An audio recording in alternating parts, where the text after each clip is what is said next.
Okay, so yeah, right. Let's get started, guys, without any further ado.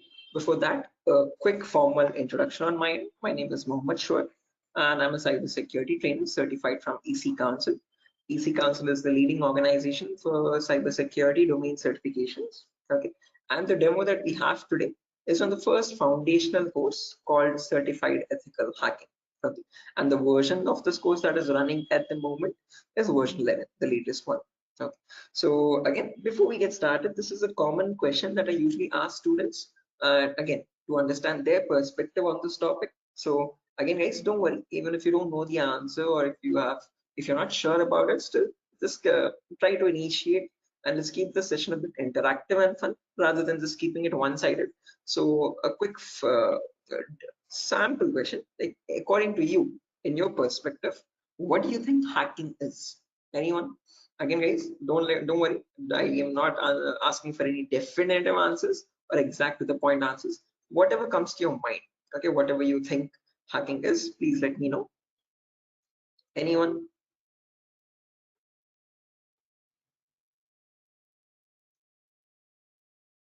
Try to breaking the system. Trying to breaking the system, is that breaking, right? I mean, did I get it right? Break into To the system access is, Yes, try to to access your personal things like computer, mobile. oh, okay, trying to break into the Uh, system or access personal things. Unauthorized access to the system or data. Unauthorized access to the system or data. That's a great answer. Again, all answers are perfectly right. There's nothing wrong with them. Perfectly correct answers. Anything else, guys? Does anyone else want to add anything to it?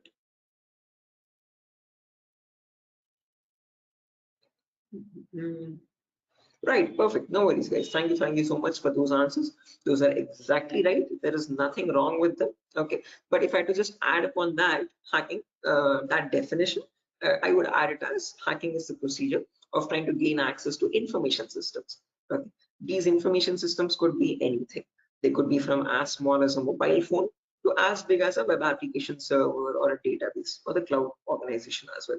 Okay, and this is done without the permission or without the consent and knowledge of the person owning those systems. Okay, so if those systems belong to a third party person, that person does not know that someone is trying to gain access to their information or the data.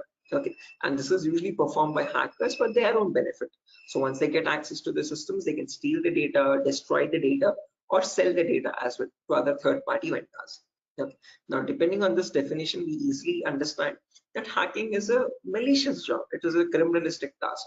If it is such a bad thing to do, why do we have a course called ethical hacking? Is the second question. Because ethical is something which is legal, which is allowed. And how can it stand beside the word hacking, which is completely contradictory? So to define ethical hacking, on the other hand, this is the procedure of trying to find vulnerabilities. Okay, a vulnerability is nothing but a flaw or a loophole in the information system. So usually manufacturers might make mistakes somewhere here or there in the coding of the application. Okay, so that gives rise to something known as weaknesses in the information system, or in technical terms, it is also called as vulnerabilities. Okay, and this vulnerability finding, or the process of trying to find these vulnerabilities, is done with the consent and permission of the organization. Okay, so this is done in order to report it back to the target, okay, or to the authority, so that they can apply the appropriate patch for it. And once a patch is applied, that vulnerability is closed. It closes the doorway for the hacker to cause any harm. So thereby, with ethical hacking, we're trying to increase the security of the organization rather than cause any harm. Okay. So that is the main difference, guys, between hacking and ethical hacking. Where in hacking, we are trying to find, again, the hacker tries to take advantage of those vulnerabilities and tries to get information access. But in ethical hacking, you're trying to find those vulnerabilities, you're trying to report them back to get them patched so that you can increase the security. Okay, so I hope these two definitions are clear, guys. Again, if you have any questions, or if you have any queries, or if you want me to repeat something, please do not hesitate to let me know. Okay, feel free to interrupt me at any certain point. Okay, so now, depending on these two definitions, guys, of hacking and ethical hacking, we can categorize the types of hackers. So basically, there's three types. There's someone known as a black hat hacker, a gray hat hacker, and a white hat hacker. A black hat hacker can also be termed as a cyber criminal who performs hacking for his own benefit, okay, or sometimes even just for fun, without asking for consent. On the other end of the scale, we have the white hat hacker.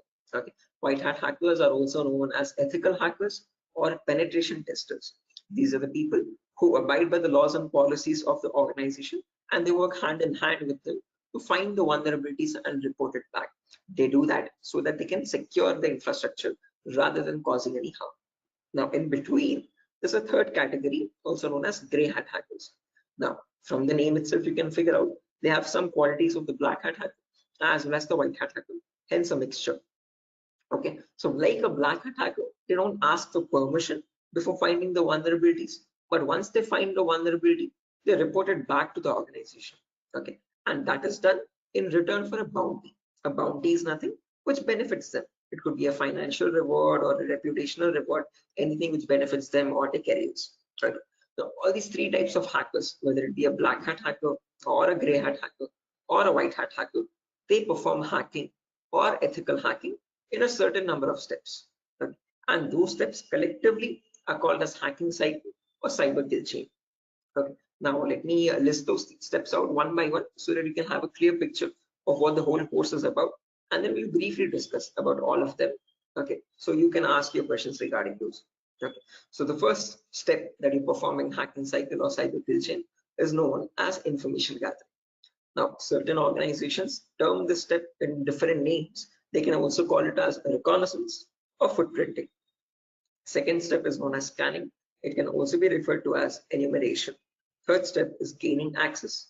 Fourth step is maintaining access. And the last step is known as reporting or clearing traces. Now, the reason I've specifically mentioned "or" in the last step over here is because that is where it makes all the difference between the white hat hackers and black hat hackers. If you're a white hat hacker or an ethical hacker, you would perform the first 4 steps and then you would generate a report with all the vulnerabilities and the solutions for that and submit it to the organization.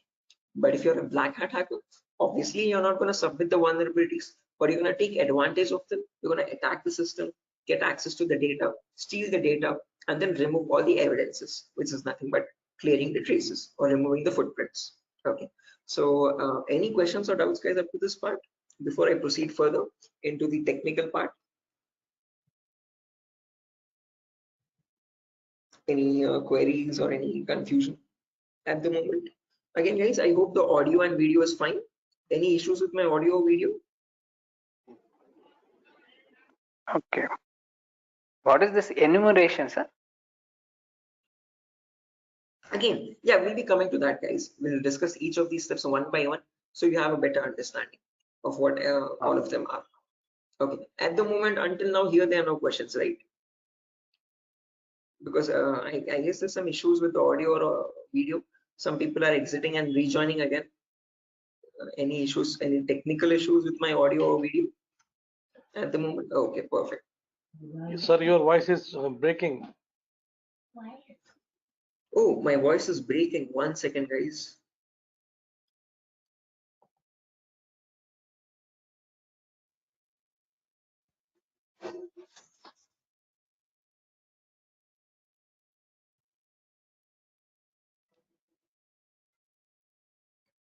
Okay, hello, 1 2 3, hello, 1 2 3. Now it is Guys, okay. it's okay, right? Right, perfect. Clear, sir. Right, let's proceed now, guys, and understand each of these steps one by one so you have a clear picture of what they are. So the first step is information gathering. Again, as the name itself suggests, this step involves the hacker or the ethical hacker to gather as much data as possible about your penetration testing target. Okay, and all this information is gained passively. What I mean by passively is that you get this information from other third-party sources rather than contacting the organization directly. Okay, so for example, if I have a target like Wipro.com, about Wipro.com, I'll start searching online for all the material for it, okay, all the data regarding Wipro.com servers. Okay, the main question is, what kind of data are we talking about over here? And this is the information that we require. So firstly, we try to figure out all the IP addresses and the range of IPs used by the Wipro's main servers or the secondary servers. Then the who is records to understand who is hosting Wipro.com and since when has it been hosting itself. Then the DNS records to understand what information is stored in their DNS servers, domain name servers. Then employee details such as their contact numbers, their email addresses, their usernames and passwords which are leaked, and their home addresses if possible, and so on. So then the domains and the subdomains of Wipro's website, and the operating system information, like what OSs are being used by the servers that are linked with Wipro.com. Now trust me, this guys, that all this information is available online to be gathered. So if I show you a very basic example, let's say if I wanted to find the DNS records for Wipro's organization, all I have to do is go to the browser, and in the browser I can search for a website called DNS Dumpster. This website is available for free for anyone to access. You can click on the first link, and over here you can just search for Wipro.com, and you can click on search, and now this is going to fetch and give you all the information about the Wipro's DNS servers. So first things first, it tells you where the Wipro servers are being located on the geolocation map. So it tells us that there are 4 DNS servers for Wipro. As you can see, these are their host names, exact host names, and these are the exact public IPs. These IP addresses are very important for a hacker or an ethical hacker to proceed with the further steps of scanning and enumeration. Okay. After that, we can see that there's the host record telling us what are the Wipro servers IP addresses and the subdomains IP addresses. So this is the main Wipro.com server, which is being hosted on the IP 66.7.148.227. Again, this information is very relevant for a hacker or an ethical hacker to proceed further. Further down, you can also see it also gives us the complete network topology. So this is how Wipro servers are connected to one another, and we have the whole network topology with the host names and their IP addresses. Okay, so this is basically whole Wipro's organization main server data. So again, this data is readily available, guys, for anyone to be accessed. That is not the vulnerability. Wipro themselves manually give out this data so that everyone around the world can access their servers. If this information is not given out, not many people will be able to access Wipro services and the website. Okay, the giving out of information is not wrong over here, but not checking if the information that you're giving is secure or not is the vulnerability. Okay, so we have to see that whatever Wipro is disclosing, all these servers one by one are completely secure. Okay, after information gathering is done, then we go to the next phase, which is known as scanning or enumeration. Now, one of you asked me what scanning or enumeration is.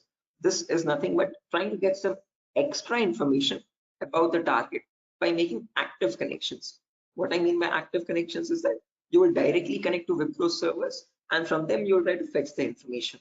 Okay. Similarly, when we talk about enumeration, that is about gathering as much information as possible about all the services that are running on the target organization. So in a Wipro's organization, you might have DNS servers, DHCP servers, SNMP servers, Telnet servers, SSH servers. These are the multiple servers, multiple web servers, or multiple other organizational servers.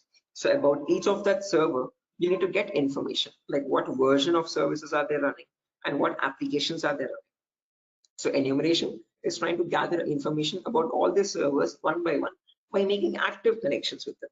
Okay, so you're directly going to ping those servers and you try to fetch the information from them directly rather than contacting any third-party organization. Now, when we talk about scanning or enumeration, there are 3 types of them. There's something known as network scanning, then port scanning, and then finally vulnerability scanning. In network scanning, we can try to figure out on the target network what all devices are active. Okay, so what operating systems are they using, what servers are available, what client operating systems are there. So trying to understand what all devices are they using, IDS, IPS, routers, switches, what all devices are there. On those devices, then you perform port scanning. Port scanning is where you try to figure out what ports are open, and on those ports, what services are there running. Okay, what applications are there running. Then finally, you perform vulnerability scanning to figure out on those services, are there any vulnerabilities? Are there any weaknesses that you can attack on? So during this phase, we'll be using 2 important tools called Nmap and Nessus. So if I just search for enable Nessus over here, this is the tool that is used in organizations as well. So if I click on the first link, as you can see, this Nessus Professional. If I click on buy, it's around $4,000 for 1 year subscription. Okay, quite an expensive tool, and this is the same tool that is used in real-time scenarios. So we'll be working on the same tool in our classes as well. We'll try to understand how to use this tool and how to run or perform vulnerability scanning.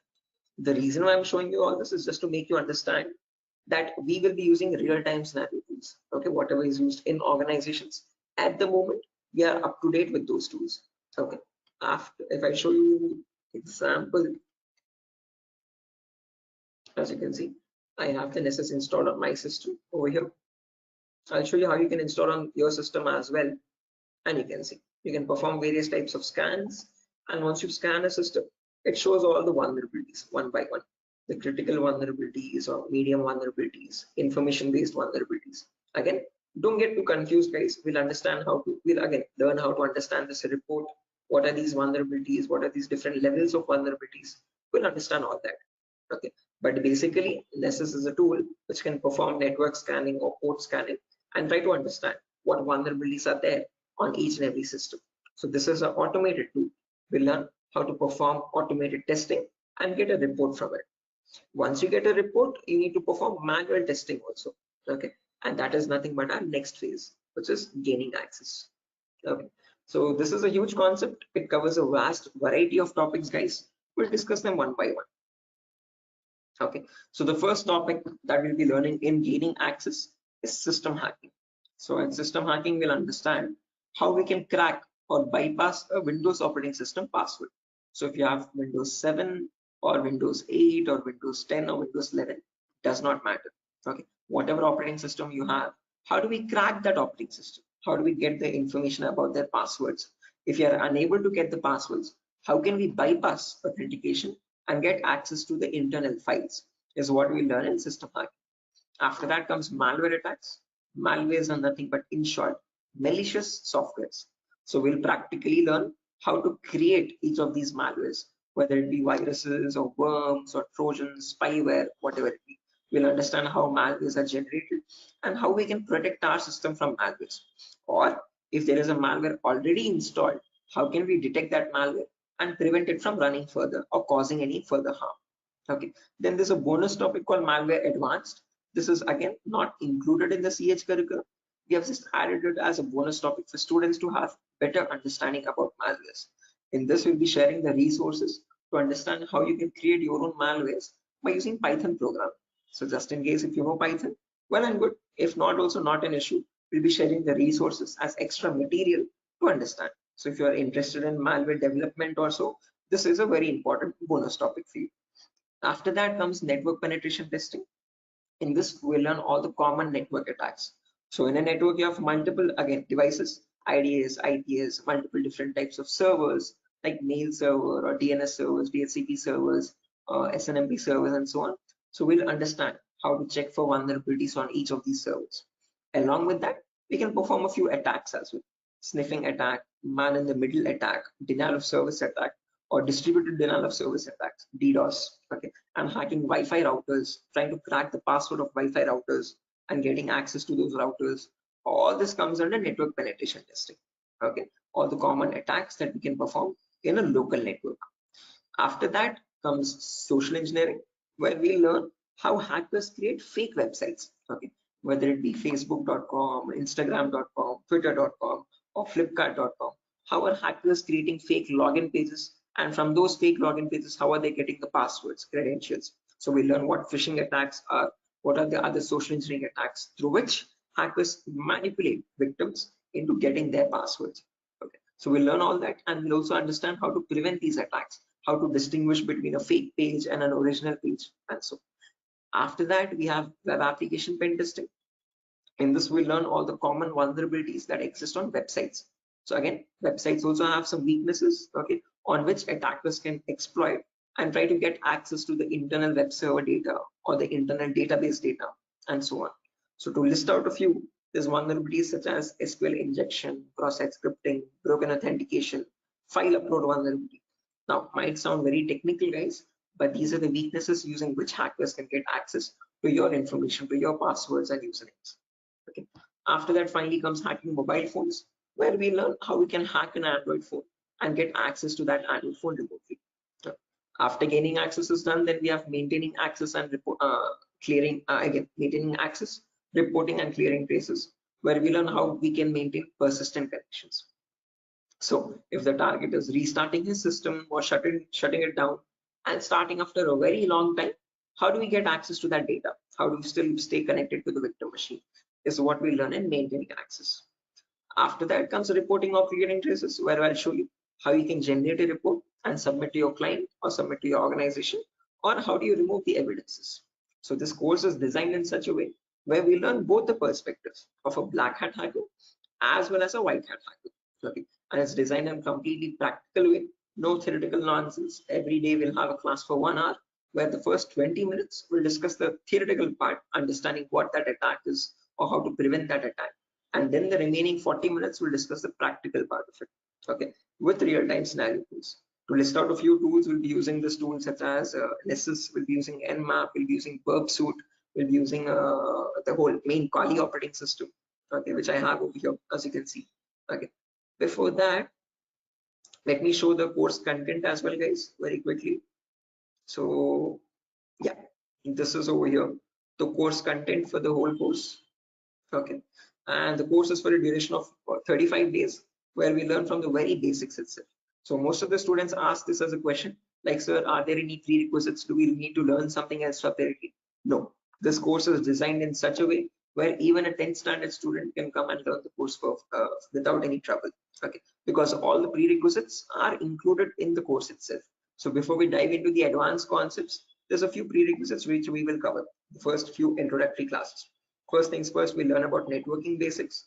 We learn what IP addresses are, what are IPv4 addresses, what are IPv6 addresses, what is a DNS server, what is DHCP server, all the important protocols, what is TCP protocol, what is UDP protocol. We'll discuss all that in networking basics. Then we'll jump into virtualization. Okay, virtualization, because as you can see over here, I'm running my Windows 11 operating system. On top of this, I'm running my Kali OS. Kali is a Linux-based operating system. Okay, and we need to install this. The reason being, this comes pre-installed with all the penetration testing tools. So for information gathering, web application attacks, password attack, Wi-Fi attack, all these tools are available in Kali Linux. These are not available for you in Windows. So that is why we need to understand how to install this Kali operating system. Okay, and for that we need a tool such as VMware. VMware is a virtualization software. This allows you to install multiple operating systems on the same machine. So I have my Kali OS, I have my Windows 7 OS. All of these are running on my Windows 11 operating system, as you can see. Okay, so on my Windows 11, I can run my Kali, Windows 7, whatnot, as many operating systems as I want. After that is done, then we learn basic Linux and Windows commands, because as I've mentioned, we'll be using Kali Linux. So we need to know how to operate that OS. Okay, so we'll understand what the basic Kali commands are. We'll get familiar or comfortable with the Linux environment, and then we'll dive into the advanced concepts. Okay, so there's a few extra concepts there mentioned as well, as you can see over here: cryptography, reverse engineering, IoT, cloud security. These are not mentioned in the presentation for us, but these are all the topics that we'll be covering. Okay, the whole course duration is around 1 month, guys, 30 to 35 days, and we'll have a class from Monday to Friday onwards for every day for 1 hour. Okay, and the timings will be same. We'll have timings at 8 p.m. Every class will be recorded, and you'll be getting the recordings as well online, which we will have permanent access to. So just in case if you're missing out any class, you can access the recordings whenever you want. Okay, if needed, we can take backup classes as well on Saturdays and Sundays, just in case if there's a lot of absence. Okay, so yeah, that's that, guys. A quick introduction on what the course is and how long the duration of the course is. If you have any questions, you can shoot at me right now. Please let me know, guys. Any queries, anything that you want me to repeat or so. Can you hear me?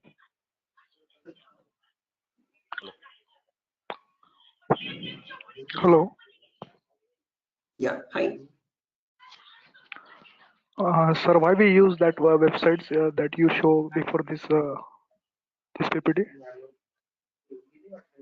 Sorry, Yogesh, I didn't get your question. Can you please repeat? Sir, we as you said that we use some websites for ethical hacking. So that website that you opened before this PPT, I'm asking about that Yeah, website. the DNS dumpster website, as you can see over here. This is for information gathering, trying to gather information about any certain client. So before we perform hacking, it's very necessary that we know all the data about that organization or the data about that target. So in order to get that data, we have to visit these third-party websites. Okay. Sometimes your organization might not give you that data sufficient for us. Okay. That is why we need to gather that information from other third-party sources, websites like DNS Dumpster and so on. Okay. The more the data you have, the more possibilities you have to attack the system. Okay. The more attack vectors you can find or possible paths you can find to attack the system. Okay. So that is why it is necessary to access these websites and get the data about our target from these websites. Okay, okay, so understood. Right. Any other questions, guys?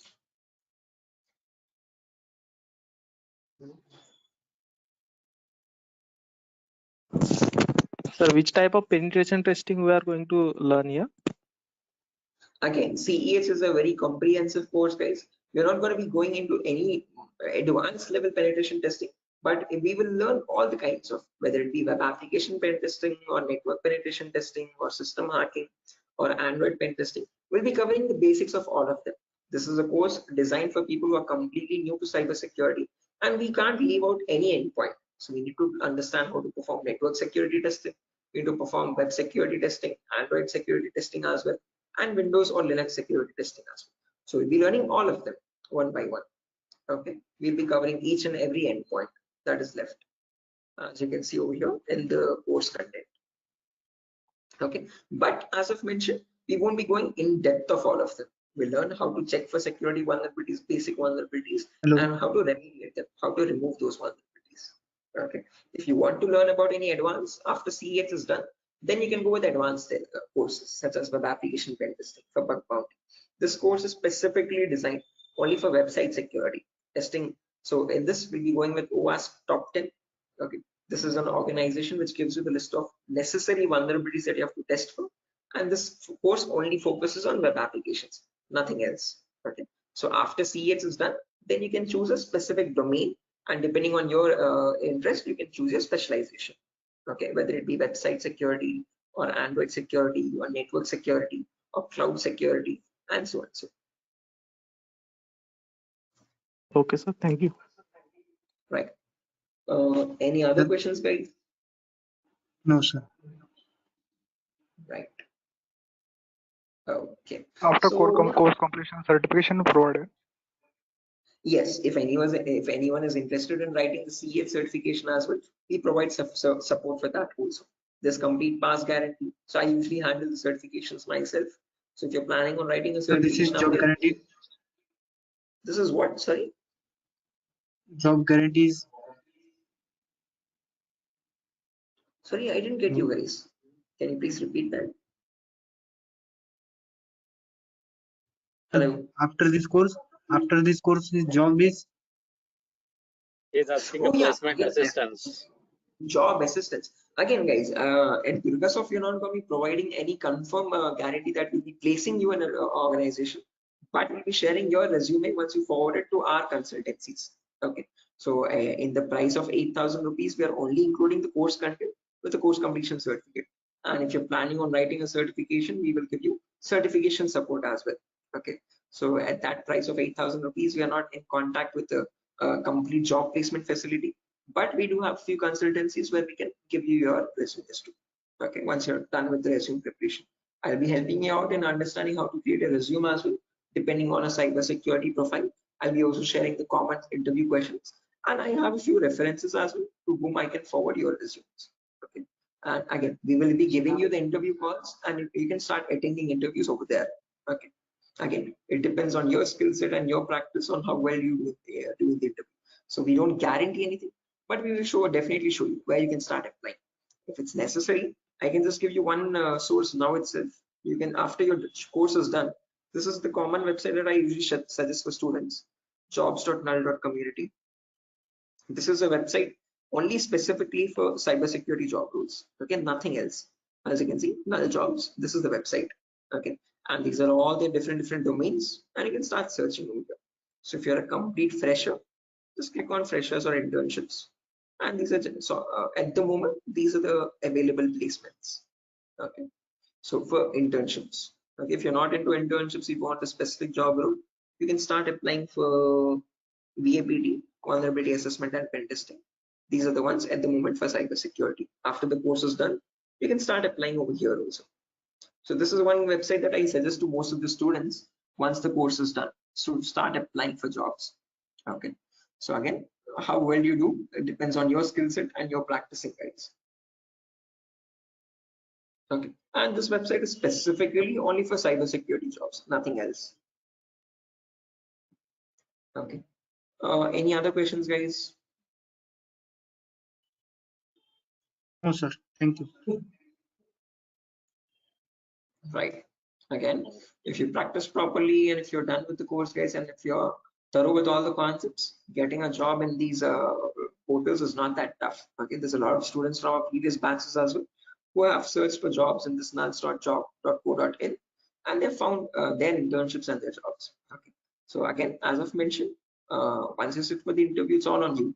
Okay, so it depends on your preparation of how well or bad you do.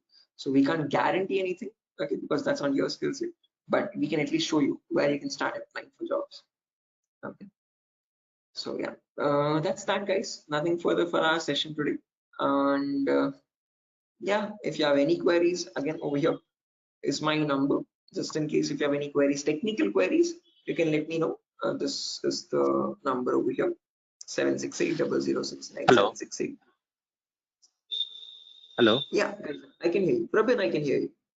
Yeah. So I just wanted to know. Actually, I'm a working professional. I'm working on the front end side, but wanted to move into this domain. So, what suggestions could you, give me on that side? Again, same, I would recommend if you're completely new to this domain, go with Certified Ethical Hacking, CH version 11. This is a foundational course for people completely new, so you'll be learning everything from scratch. After that is done, if you possible, if time and financial permits you, you can write the certification as well from EC Council. So there'll be a CH examination for 125 questions. Okay, and if you give 75% of them right, you get certified from EC Council. You get a certificate from the US organization. Okay, so that adds edge to your resume. If not, if you are not, again, certification is quite costly. It's around $500. So if you're not planning on writing the certification, I would recommend doing some extra advanced courses as well after CH is done, and then add that at least to the resume to build some edge again. Okay. Okay. And is there any coding involved here, or is it into completely into, the No, security part? not at all. In CEH, you don't have any requirement for coding level language. But if you're planning on going for some advanced courses like web application pen testing or mobile security testing, there you might need to have some basic knowledge. Okay. So when we talk about web application, it is necessary that you have basic knowledge on HTML and JavaScript. Okay. But when we talk about CEH, the foundational course, for this we have no requirement for any coding level language knowledge. Okay. And what kind of roles we can apply after the completion of this course? Like someone is if having 5 years of experience and he has transited into this particular cybersecurity, what kind of roles would be available? Again, as you can see over here, these are the roles that you can start applying for. VAPT assurance lead, VAPT senior security analyst, cybersecurity consultant. These are all the job roles. Penetration tester, security analyst, or monitoring job roles, and so on. Vulnerability assessment tester. These are the job roles you can start applying for. Okay, cool. Thanks. Right. Any other questions, guys?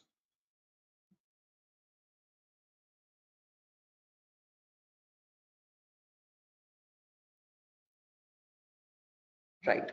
Assuming there's no more questions, guys. So yeah, that's that for a session. Nothing further. Again, we'll be starting the course from Monday onwards, guys. Tomorrow and day after tomorrow, we'll be having the same demo. So just in case if you have joined late also, you can join tomorrow as well at the same time. And if not, you can directly join the course on Monday. Okay. If you have any further technical queries, guys, here's my contact number as I've mentioned already. Although if you have any queries regarding the course date or again course fees regarding that, you can contact the institute. Okay. So yeah, that's that, guys.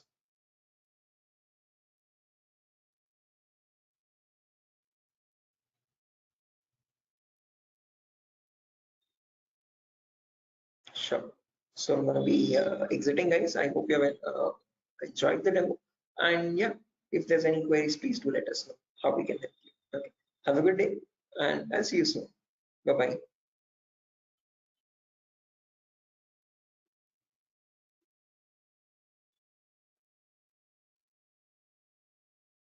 Thank you, guys. Thank you.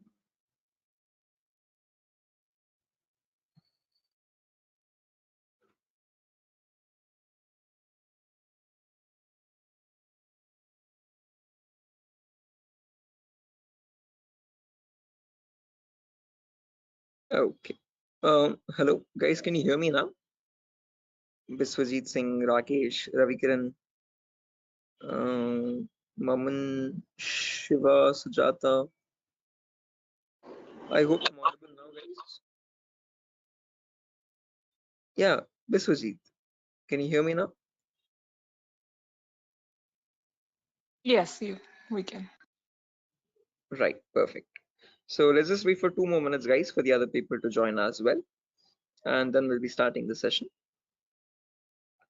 Until then, if you have any queries or if you have any questions before we start the session, you could please let me know.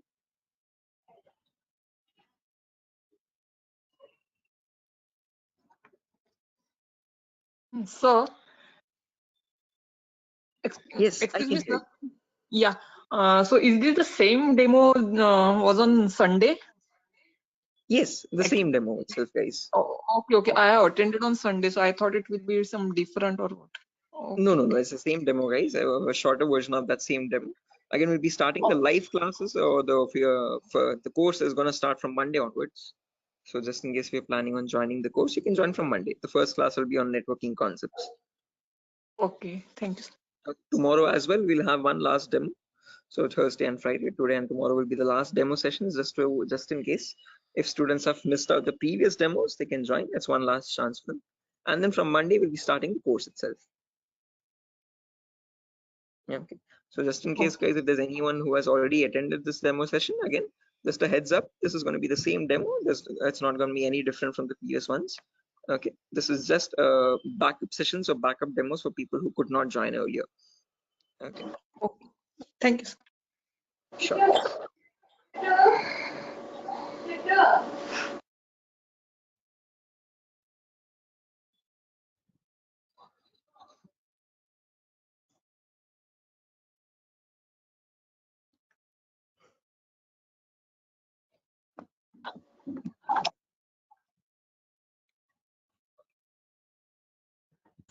Sir, it means I can directly join on Monday because yesterday I was also present.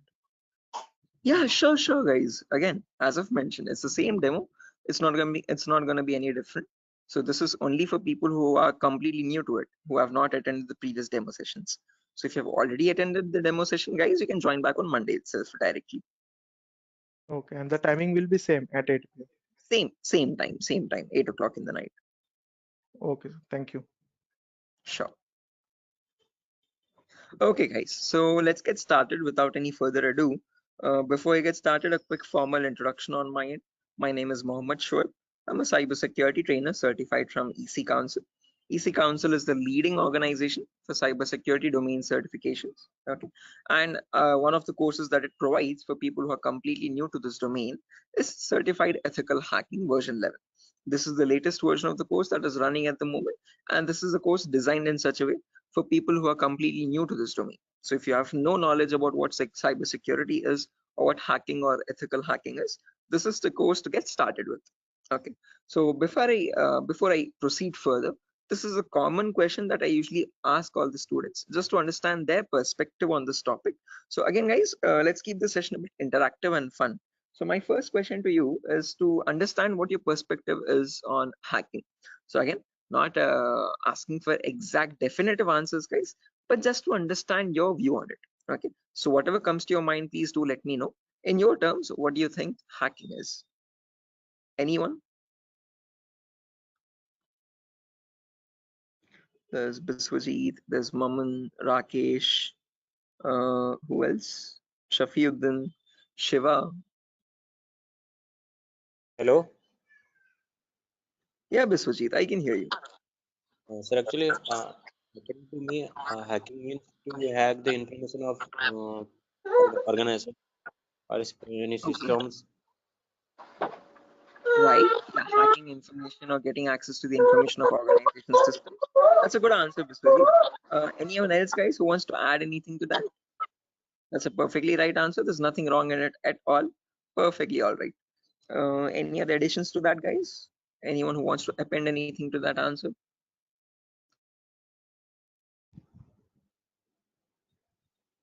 Okay, no worries. Shiva, you were about to say something? Your mic was unmuted for a while. Did you have an answer? Okay, no worries, guys. So let me just add on with Biswajit's answer. So if I had to define hacking on, depending on using on his words itself, hacking is nothing but the procedure of trying to gain access to information systems. Okay, now these information systems could be anything. They could be as small as a mobile phone to as big as a database or a web application server or cloud organization itself. Okay, and this gain access to these devices is done without the permission and the consent of the person owning those systems. Okay, so the organization who owns those systems has no clue that someone is trying to gain access to their data. Okay, and this is usually performed by hackers for their own benefit. So once they get access to the data, they can steal it, they can destroy it, or sell it on the dark web to other third-party vendors. Now, if hacking seems such a malicious job, why do we have a course called ethical hacking? Is the second question. Because ethical is something which is completely legal. And how could hacking become legal now? Is the main question. So when we talk about ethical hacking, on the other hand, guys, this is the procedure of trying to find vulnerabilities. Okay. A vulnerability in simple terms can also be called as a weakness or a loophole in the information system. And using these weaknesses only, hackers try to get access to the target informations, target information systems data. Okay, so your job as an ethical hacker would be to find these vulnerabilities before a hacker does, and this is done with the consent and permission of the organization. So once you find these vulnerabilities, you have to report it back to the organization so that they can apply the patch for it. And once a patch is applied, you're thereby increasing the security of infrastructure and preventing hackers from causing any further harm. So with ethical hacking, you're trying to increase the security and make the infrastructure much more secure and stronger compared to what hacking is. Okay, where you're trying to exploit vulnerabilities. Okay, so are these two definitions clear, guys? Like what is hacking and what is ethical hacking, and how are they different from one another? Because most of the students have a misconception that both these terms are one and the same. No, guys, we're not going to be performing hacking. We'll be learning ethical hacking in the course. Okay, we won't be exploiting the vulnerabilities, but we'll see how to search for them, how to find them in an organization's systems, and how to report them back to the organization. Okay, so that we can prevent hacking from happening. Now, depending on these two terms, guys, we can categorize the different types of hackers as well. So we have someone known as a black hat hacker, then we have someone known as a white hat hacker, and in between there's someone known as a gray hat hacker. Okay, so firstly, the first category is black hat hackers. These people are also commonly referred to as cyber criminals. Okay, these are people who perform hacking for their own benefit, and they do this by asking no consent at all. On the other end of the spectrum, we have the white hat hackers, who are also termed as ethical hackers or penetration testers. Now, these people perform ethical hacking, or in simple terms, penetration testing, to find all the vulnerabilities in the organization.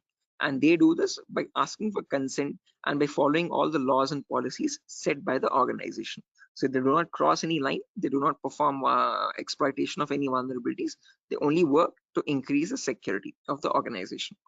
Now, in between white hat hackers and black hat hackers, there's someone else known as a gray hat hacker. Now, as the name itself suggests, these people have both the qualities of black hat as well as a white hat hacker. Like a black hat hacker, they don't ask for permission before finding the vulnerabilities. But once they do, once they find the vulnerability, like a white hat hacker, they report it back to the organization. Okay, they don't take advantage of it, they don't exploit it and try to attack the system, but they report it back so that they can help the organization. But it's a give and take relationship, so it's a there's kind of a bargain over here. Okay, the catch is that these gray hat hackers ask for a bounty in return. Okay, a bounty is anything which benefits them, so they could ask for some prize reward, or they could ask for some reputational reward, anything which benefits their career and profile. Okay, and that is why, in simple terms, they are also known as bug bounty hunters. They find bugs in return for a bounty. Okay, so they are hunting for bugs. Okay, now all these three types of hackers, whether we take black hat hackers, gray hat hackers, or white hat hackers, they perform hacking or ethical hacking in a certain number of steps. Okay, and they follow a procedure, a systematic procedure. That systematic procedure is known in simple terms as hacking cycle or cyber kill chain. Okay, various organizations categorize these steps into various numbers, but if I had to summarize it up, there are 5 important steps in hacking cycle or cyber kill chain. Whether you take a black hat hacker or a white hat hacker or any kind of a hacker, he needs to follow the same procedures as well. Okay. Now let me list them out first, and then we'll discuss in detail about each of them, so you have a clear picture of what the whole course is about. Okay. So the first step is known as information gathering. It can sometimes also be referred to as reconnaissance or footprinting.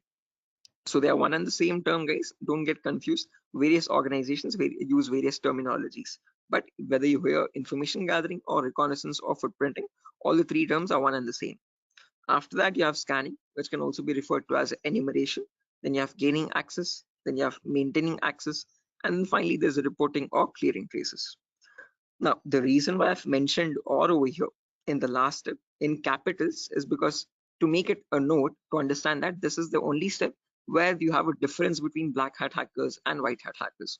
Now, whether you are any kind of a hacker, whether it be black, white, or gray, the first four procedures are to be followed mandatorily. So you have to follow those first four procedures in the same order. After that, in the end, what changes is the last thing that you do. Okay, if you're a white hat hacker, you would definitely report all the vulnerabilities that you have found with the remediations, with the solutions to remove those vulnerabilities. If you're a black hat hacker, definitely you're not going to be giving any solutions, and obviously you won't be reporting it, but you will try to remove all the evidences. So whatever harm you have caused, whatever data you have stolen, you might leave some footprints here and there. Okay, so that is why it's very necessary that you remove or clear those footprints so that you cannot be traced out and you stay anonymous. So that is known as clearing traces in simple terms. And in our course, we're learning both the perspectives, how we can generate a report and submit to the organization, or how hackers clear the traces and remove all the evidences. Okay.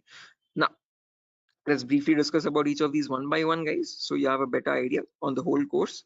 But before that, any questions, guys, for anyone? Again, please feel free to interrupt me at any certain point. Do not hesitate to ask a question. Please let Hello, me know. Yeah, Biswajit, I can hear you. sir. Is this class is getting recorded?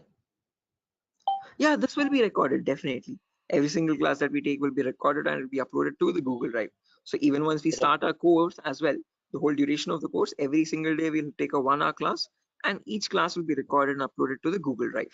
So that Okay, just sir. in case if you're missing out, if you're absent for a session, you can access the recordings whenever you want to. Okay, okay, sir. Actually, from the starting, you told about hacking and ethical hacking. So, Mhm. could you please briefly tell me? Hacking means like you're hacking the particular credence, some credential information, like something personal information you are hacking. But ethical hacking was that. Oh, I did not get it properly. Good question. Again, Biswajit, when we talk about hacking, this is something that cyber criminals perform. Okay, hacking is where you're trying to get access to information devices. Okay, and using those information, what you do with that information defines what kind of hacking you do. Okay, so in ethical hacking, we are trying to understand how hackers are hacking that information. So what are the procedures are they following, and how are they actually finding that vulnerability, and how are they checking for those vulnerabilities on the systems? Okay, so we as ethical hackers try to find those same vulnerabilities that hackers use, and we try to rectify those vulnerabilities. We try to apply the patches for them. Okay, so just That, like that, how that means hackers do it, we are going to do it that in an means ethical manner. Yeah, okay. That means, sir, if a hacker is trying to hack some particular information, and the ethical hackers are there to prevent that through their coding or whatever the algorithms. I think. exactly. Again, in simpler terms, it's not about algorithms and stuff, but it's about the source code actually. Okay, so whatever it is known as a vulnerability. A vulnerability is a weakness or a misconfiguration of the system. So ethical hackers do the job of finding those vulnerabilities before a hacker can cause any harm. Okay, and once the vulnerability is found, they disclose it to the organization, and organization will remove that vulnerability so that your systems are secure. Okay, okay, okay. Sir, then although you told about the black hat hackers, Mhm, red hat, and gray. So what are the mhm. what are the job responsible of the three hackers? Again, yeah, I'll be coming to that as well, Biswajit. So when we talk about ethical hackers, we have a certain few job roles that we can apply for. I'll be discussing that at the end of the class. Okay. Until this part, any questions at all? Okay, okay, hacking cycle. And you information gathering, scanning, in information. You will tell detail about this chapter, I think. Right now, yeah, that's the main thing to do right now. I'll be doing that now. Okay, okay, okay. Sir, you continue. Sure. Right. Anyone else, guys, who has any other confusion or any issues with the clarity? Mamun, Shafiuddin, Shiva. Right. Okay. Now let's briefly discuss about each of these terms, guys, one by one, so that you have a better picture of what we are going to be discussing in the course as well. Okay. So the first step is information gathering. Okay. As the name itself says, information gathering is nothing but trying to gather as much data as possible about the target organization. So if we take a client, for example, Wipro.com, for the time being, we need to gather information about Wipro servers. Okay. Now the main question is, what kind of information are we talking about over here? And this is the information as follows. Okay, so we try to gather information such as the IP addresses or the range of IPs used by the Wipro servers, then the who is records to understand who is hosting Wipro's website, and since when it has been hosted, when was it last updated, when will it expire, then the DNS records to understand what data is stored in the DNS servers, then employee details such as the contact numbers, email addresses, usernames and publicly leaked passwords, and domain names of the Wipro.com, subdomains of Wipro.com, and operating systems. So what OSs are they using in their organization? So if I give you a very basic example, I can just go to my browser, and in the browser I can search for a website called DNS Dumpster. This is a common website that I usually show in the demo sessions. So if I search for DNS Dumpster, I get the first link. Now this is an example of information gathering. So you're trying to gather information about Wipro.com from other third-party sources. So right now in this step, we are gaining information passively. What I mean by passively is that we are not contacting Wipro.com directly, but we're trying to gather information about Wipro.com from other third-party sources, such as DNS Dumpster. Now when I click on search, I can notice this gives me all the information about Wipro's DNS servers. Okay, so at the moment Wipro has 4 DNS servers with these host names and these exact public IPs. So these IP addresses are very important for a hacker or for an ethical hacker to proceed further in the further steps of hacking. Okay, after this information is given out, we can see the mail servers, we can see the DNS servers, we can see all the host records, which are nothing but the main servers of Wipro.com, the main domain name and the other subdomains, and their exact public IPs. Scroll down much further and you can see the whole complete network topology. So this is how Wipro's servers are connected to one another. Okay, so these are all the servers of Wipro. Okay, the main domain and all the subdomains, and the mail servers also, mail or DNS servers. Okay, so this gives us complete information of all the endpoints that you have to test for complete security of Wipro. Okay, now this information is given out by Wipro itself. It needs to be given out. It is mandated so that people can access their services. Okay, what that is not the vulnerability, guys. Giving out the information is not the vulnerability, but not checking if each of these endpoints are secure or not is the vulnerability. So a pen tester or an ethical hacker needs to check for each and every endpoint and see to that that on each of these servers there are no unnecessary ports running or unnecessary services running which are having vulnerabilities. Okay, so now next comes the scanning phase. So after you gather information like this about a target organization, then we go with the scanning phase. Okay, scanning is where we get some extra information by directly contacting the servers. Okay, so to gather more information by making active connections with the direct target. So in this phase, we'll be using 3 types of scanning. There's network scanning, port scanning, and vulnerability scanning. In network scanning, we try to figure out on the target network, on the target organization, what all devices are being used. So if we take Wipro, for example, in Wipro's company or in Wipro's office, what all devices are being used? What servers are they using? What firewalls are they using?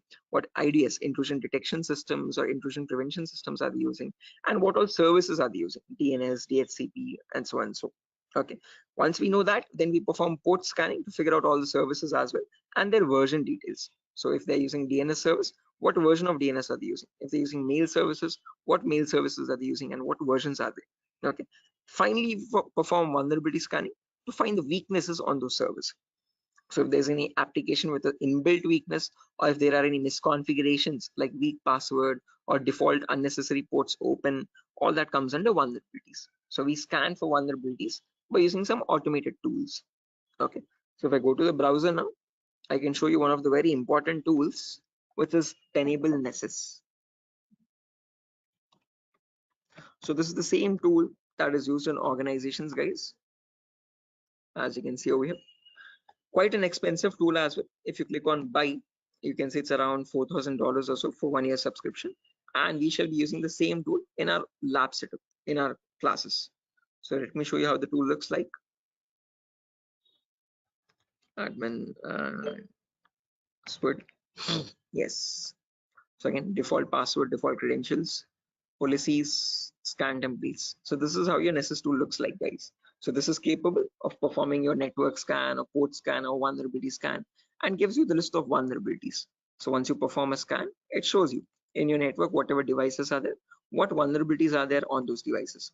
So it categorizes the weaknesses on the system in 5 levels: information, low, medium, high, and critical. So if a company has any critical vulnerabilities, it means hackers can easily get access to their servers. Okay, so we'll understand how to perform vulnerability scanning, how to know if a system has any vulnerabilities, and if hackers can hack their organization so easily. Okay, if they can hack, how do we provide the solutions is also what we learn. Okay, after scanning is done, then we go with the next phase, which is gaining access. Now this is a huge concept, guys, covers a lot variety of topics, and these are the topics as follows.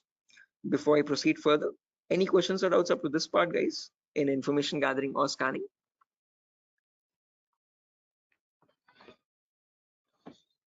Biswajit, Mamun, Shafiuddin, Shiva, please do not hesitate, guys. If you want me to repeat something, I will definitely do. Sir, Yeah. Sir, please repeat that first part. Which one? Like before gaining access, you told us some gathering information. Like I understood that what if their system in vulnerability in the system, so hackers are easily hack that system. So I understood somehow. Oh yeah, in information gathering again, Biswajit, as I've mentioned, we try to gather information from other third-party websites. So there's websites like DNS Dumpster, Hunter.io. So from other third-party sites, we gather information about the target. After that, then we perform scanning. So we directly get access to target servers or whatever target it is, whether it is Wipro.com or so and so. Okay. And in their target organization, we perform the scanning to figure out in their network what devices have what vulnerabilities. So in my local network, I have scanned for 3 devices, and in each of these devices, I can see the weaknesses on each system. Okay. Tells you what the weakness is. Okay. If there's an unsupported OS, what is the solution to remove that vulnerability, and what can be performed with that vulnerability. So this scanning tool gives you that up-to-date information. Okay, so this is all this all comes under automated vulnerability scanning. Okay, so this is something that you always perform in an organization to test for vulnerabilities on different systems. Okay, it is software. Yeah, it is a software. This is the Nessus tool. The Nessus tool is nothing but a software that we have. Okay, sir. Okay. Right. So this is the same tool that is used, the same software that is used in organizations as well. Okay, and we'll be running in real-time scenario. Whatever tools that are being used, we work on them in real time. Okay. So yeah, now proceeding further, after all this is done, then we go with the gaining access phase. This is where we try to perform various kinds of attacks to get access to the systems. Okay, once we perform the scanning, once we know that these are the vulnerabilities on which you can attack on, next part is nothing but to attack directly, which is nothing but penetration testing. So in this, as I've mentioned, there's a huge set of topics. Okay, so let me discuss them one by one. So first topic that we'll be discussing is system hacking. So in system hacking, we learn how we can hack or crack or bypass a Windows operating system password. So whether it be Windows 7 or Windows 8 or Windows 10 or Windows 11, doesn't matter. How do we crack or how do we bypass the password is what we learn in system hacking. So if your system is password protected, how can you crack and understand what the password is in clear text? Or if you're unable to crack it, if it is too tough to crack, how can you bypass that password and still get access to the internal files is what we learn in system hacking. After that comes malware attacks. Malware is in simple terms are nothing but malicious softwares, and we'll practically know how to create each of these malwares. So people think that viruses are on the only malicious software available on internet, but that's a misconception.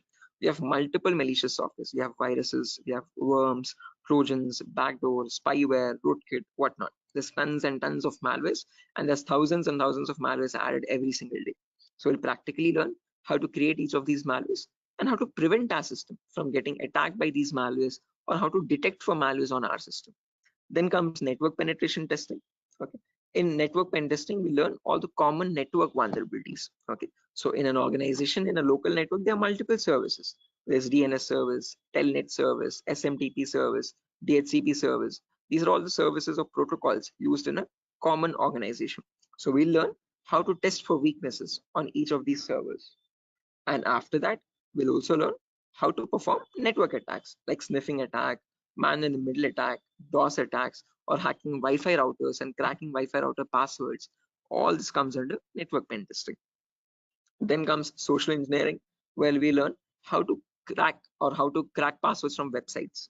Okay, so how do hackers make fake login pages, Facebook page, Instagram page, or a Flipkart login page, bank login pages? How do hackers get your passwords from these pages? Okay, how can they create fake login pages and send them to the victims and perform phishing attacks? All this comes under social engineering. Then finally comes web application pen testing, where we learn all the common website weaknesses. Okay. Is this useful for SOC analyst role? Yeah, Shafiuddin. We'll be discussing a very basic tool called Splunk as well. That is very important for your SOC analysis role. Okay. SOC is nothing but Security Operations Center, guys, just in case if anyone is confused. Okay.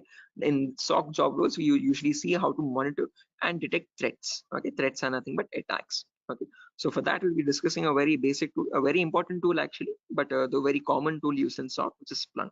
So this course was helpful for that as well. Shafiuddin.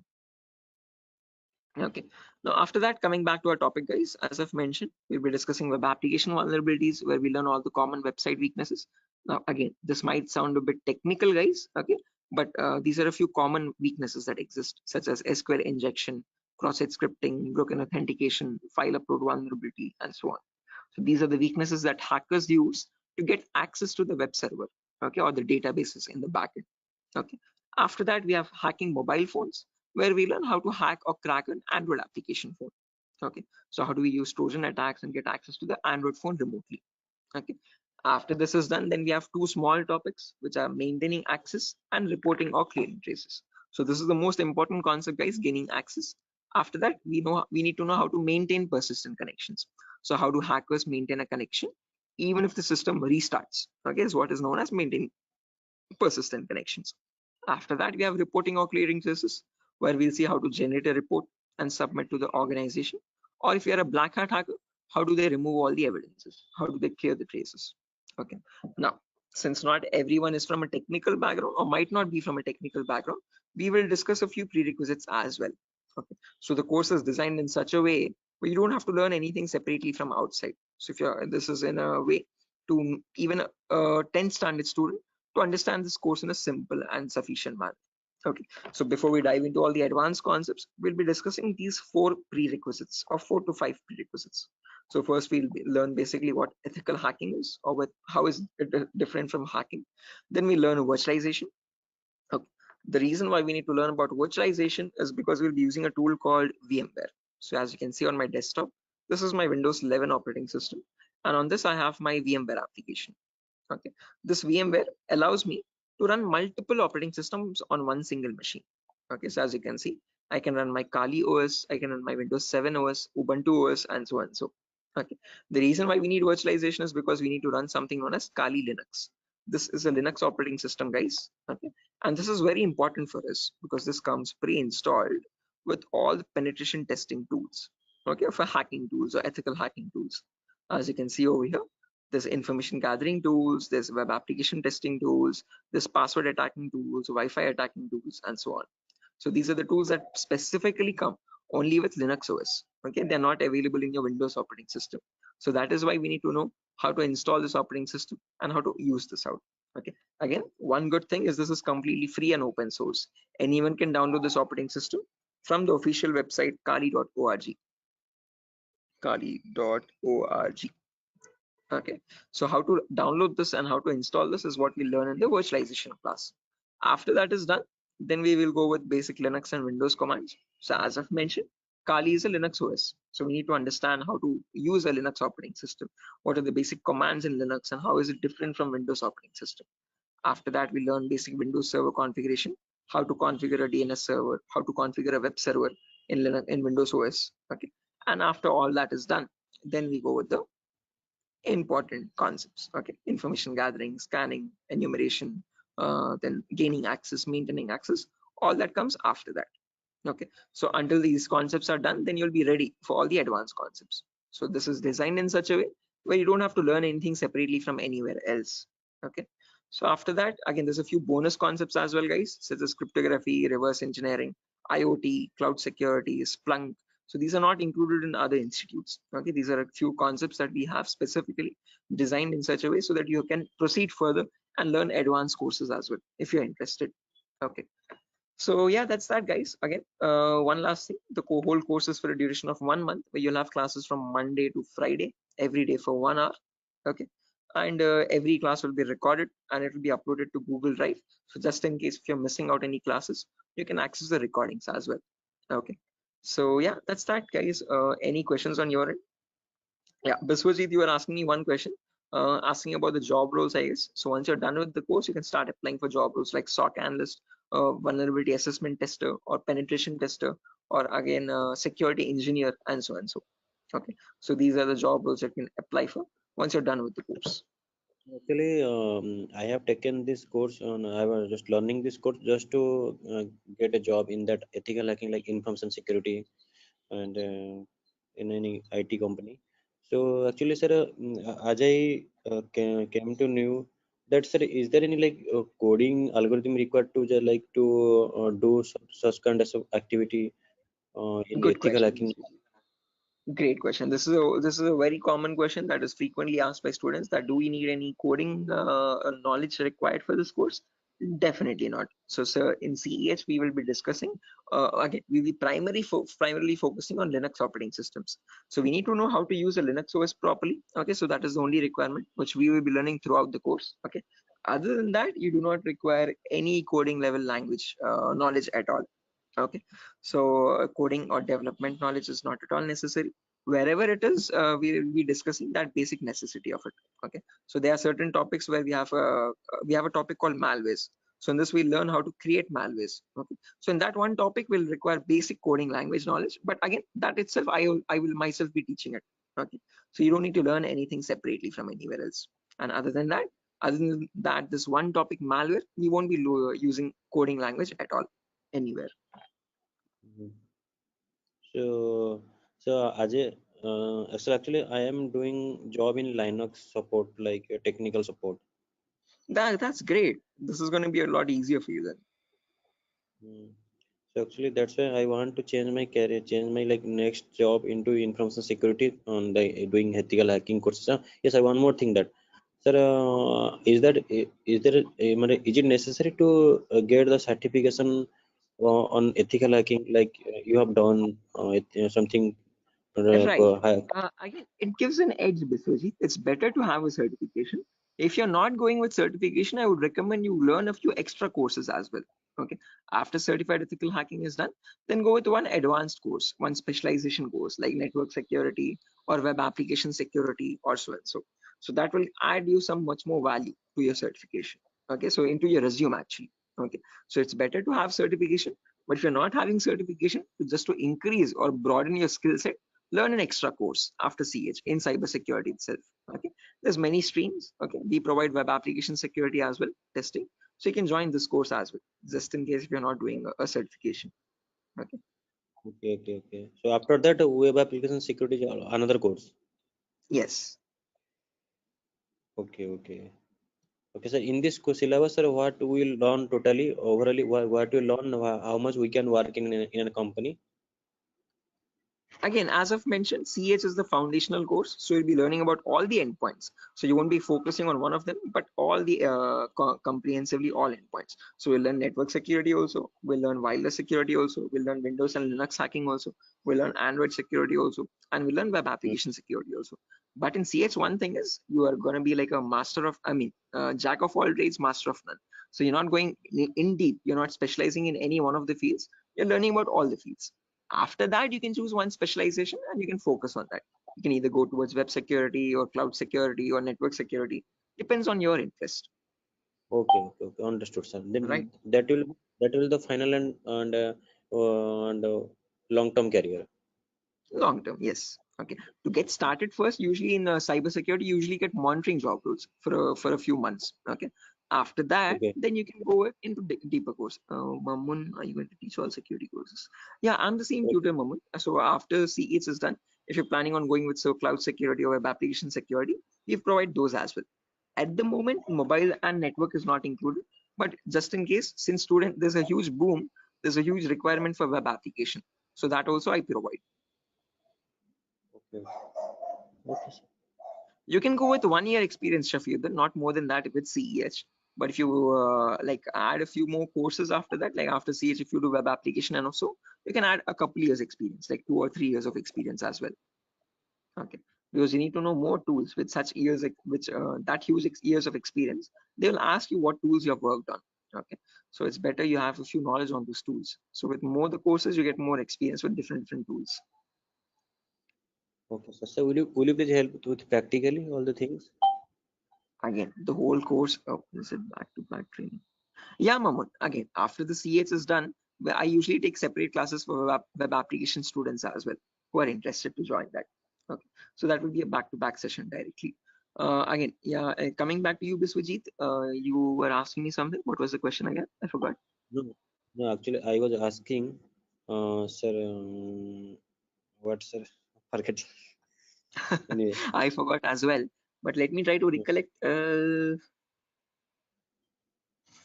Does anyone else remember, right, guys, what Biswajit was asking? Practical, yeah, good question. So again, the whole course is designed in such a way where it is 20-40 ratio, guys. So out of all the 60 minutes that we have every single day, the first 15 to 20 minutes will discuss the theoretical part. The remaining 40 minutes will discuss the practical part itself with real-time scenario examples. I'm not going to be boring you with theoretical knowledge. Only in the demo class and only in the first few introductory classes we'll discuss theoretical concepts. Once we start from the information gathering, everything is going to be completely practical based. Okay, with tools that are used in real time scenario. Are you teaching cloud security? Yes, I teach cloud security as well, Biswajit. Okay, but again, as I've mentioned, that is usually taken up after CH is done. Okay, so we'll discuss on AWS security and again, mostly on AWS itself. Actually, I wanna make my career into that like cloud security part. That's why I was thinking how much practical you will teach here and how much we can be skilled enough in this course, so that we can be confident enough while attending the interview. So, will you please discuss on about the some like mock interview questions and resume building? Definitely, I will help you. I will send you sample resumes as well to understand how to create a resume for a cyber security profile. Okay, and along with that, I'll also share the commonly asked interview questions. So I have a PDF document prepared for that specifically, which I share with all the students after the course is done for all the cyber security related interview questions. Okay, so I'll be sharing all that as well. Okay, sir. No, because I have planned after completion of this course, I have planned to move on cloud security by practicing those questions and all the practical things. Definitely. Again, if necessary, I'll be sharing the resources as well, Biswajit, separately for you regarding your cloud security content. Okay. So if you're planning on doing a course after CS is done, then you can contact me for that. We can do that course separately. Okay, sir. Okay, it's not included with Durga Soft at the moment, but again, yeah. Okay, sir. Sure. Any other questions, guys, at the moment?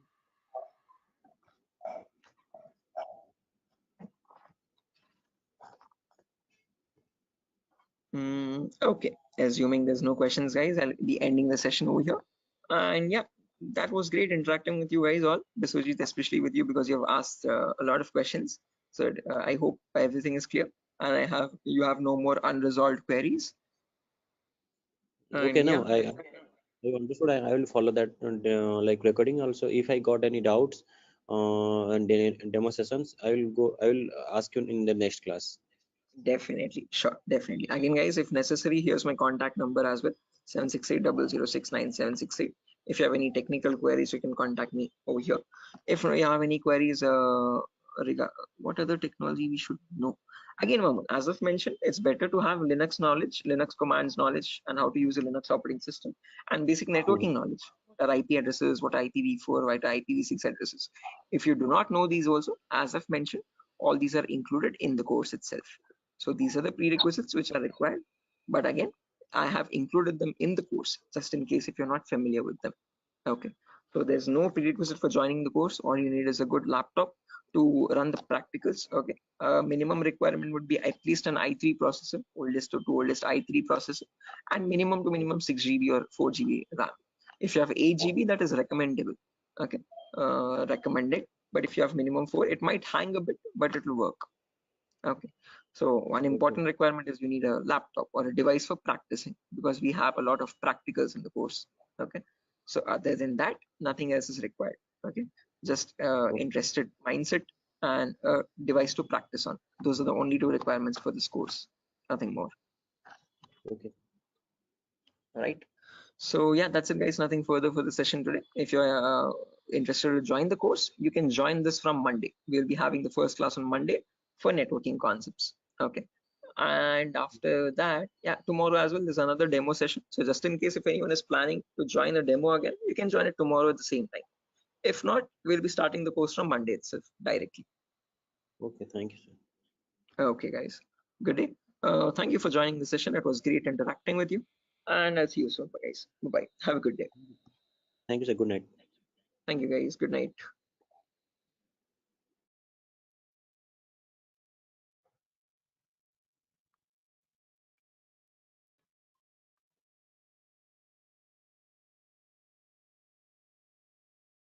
Guys, can you see the screen now?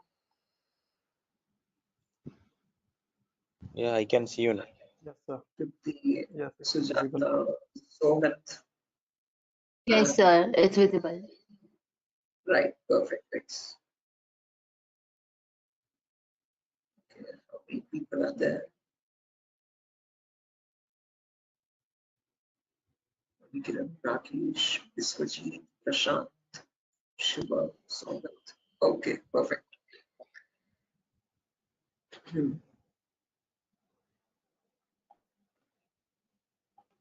Okay, guys, let's get started with the session without any further. I am already a bit delayed in starting the session, so sorry for that, guys. I was stuck in a work. There was an issue with a security vulnerability actually with one of the organizations, so stuck with that. But anyways, let's get started with our class today. With our first session today will be on basic networking concepts. Before I get started, any issue with my audio or video? Anyone? Is everything fine? Can I proceed Yes, with the sir. class? No, actually, we are getting some like noise. A kind Oh, of there's some issue. background. Yeah, Yes, they're we not can call it not as a kind of. not clear. Sir. 1 second. Thank you. 1 second. I'll just change my microphone. Just give me a second for that. Yes, yes.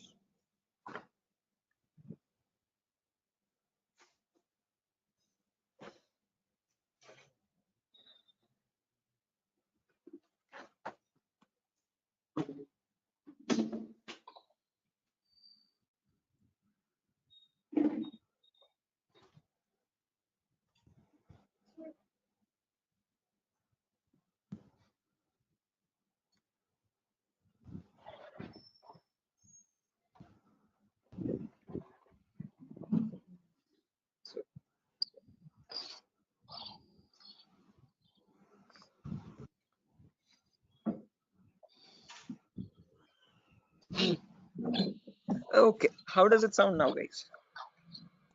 It is audible now. Yes, now it is clear. Sort of background disturbance, no kind of issues. Yes, yes. Perfect, perfect, perfect. Okay, guys, so let's get started without any further ado. So as I've mentioned, in today's class, we'll be going with basic networking concepts. We'll discuss what IPv4 addresses are. Okay, so before diving into IPv4 addresses, let's try to understand what a network is and what a host is. Now, these are very two simple words that you keep coming across every single day. Okay, a host is nothing but an information device. Okay, any information device which is capable of communicating with other devices is known as a host. Okay, it could be a mobile phone, it could be a router, it could be a laptop, a personal computer, or any other device, an information device, okay, which is capable of communicating with other devices. Now, when you have such devices connected to each other, okay, which can communicate with one another, that forms a network. Okay, so a network is a collection of hosts which can communicate with each other and transmit data. Now, just like how we humans communicate with one another, we have our respective names. Okay, I can address you by your name. You can call me by mine, okay, and we can communicate with one another. We have our unique identities, okay. Similarly, these information devices as well have their unique identities, okay. So when they communicate from one device, when it wants to send packet to another device, it has a unique address for each device, okay, and on that address they communicate with one another, and that address is known as the IP address, guys. IP stands for Internet Protocol.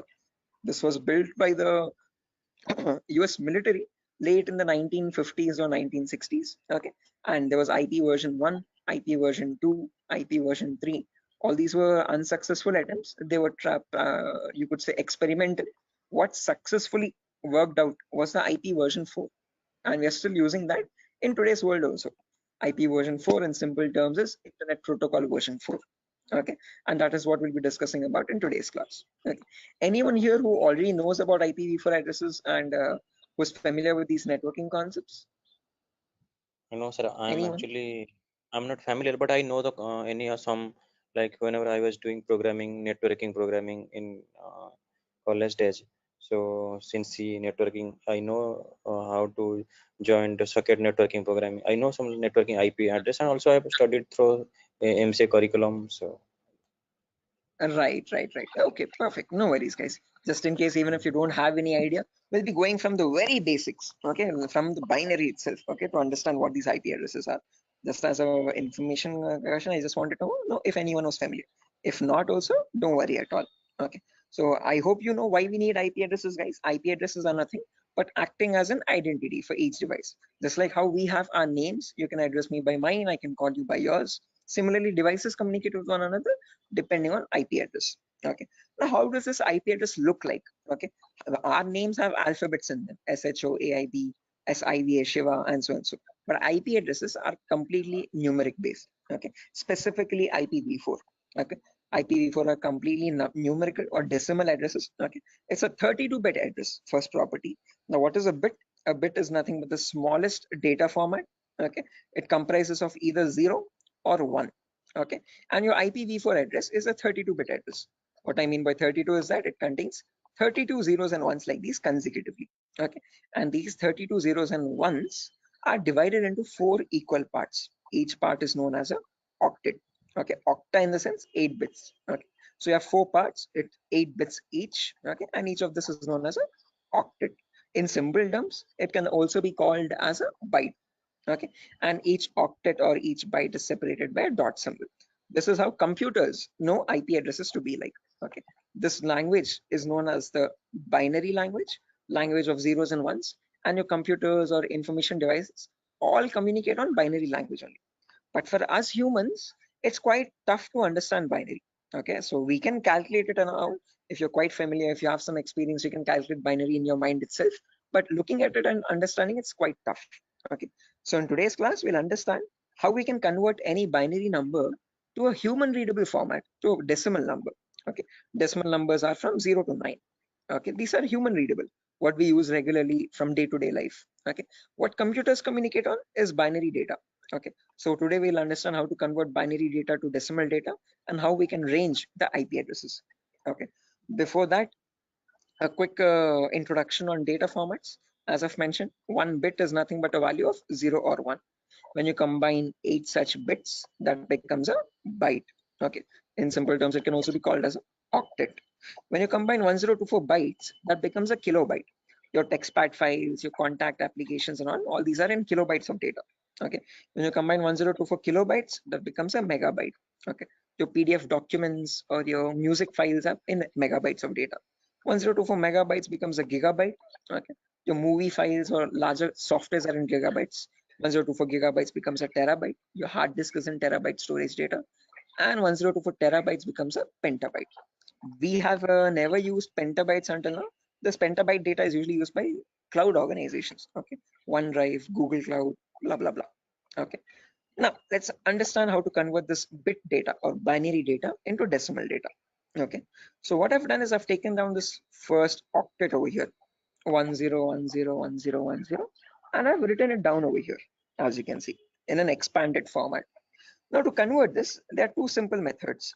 Method number one is there's two simple steps to it, not methods, sorry. Okay, there's one method only. Okay, and with two simple steps. Okay, step number one is you write down the values from 2 to the power 0 all the way up to 2 to the power 7 from right to left. Okay, why specifically 2 to the power? Because this is binary data. You have only two possibilities, either a 1 or a 0. So first 2 power 0, then 2 power 1, then 2 power 2, then 2 power 3, then 2 power 4, then 2 power 5, 2 power 6, and 2 power 7. Let's write down the values for that. 2 power 0 is nothing but 1. Anything to the power 0 is always equal to 1. Okay, that is a mathematical rule. 2 power 1 is equal to 2. 2 power 2 is nothing but 2 into 2, which is 4. 2 power 3 is 2 into 2 into 2, that is 8. 2 power 4 is 16. 2 power 5 is 32. 2 power 6 is 64. And 2 power 7 is 128. Okay, now to convert this number, all you have to do is, just a second guys, let me open up Zoom so that I can draw on the screen. Give me a second.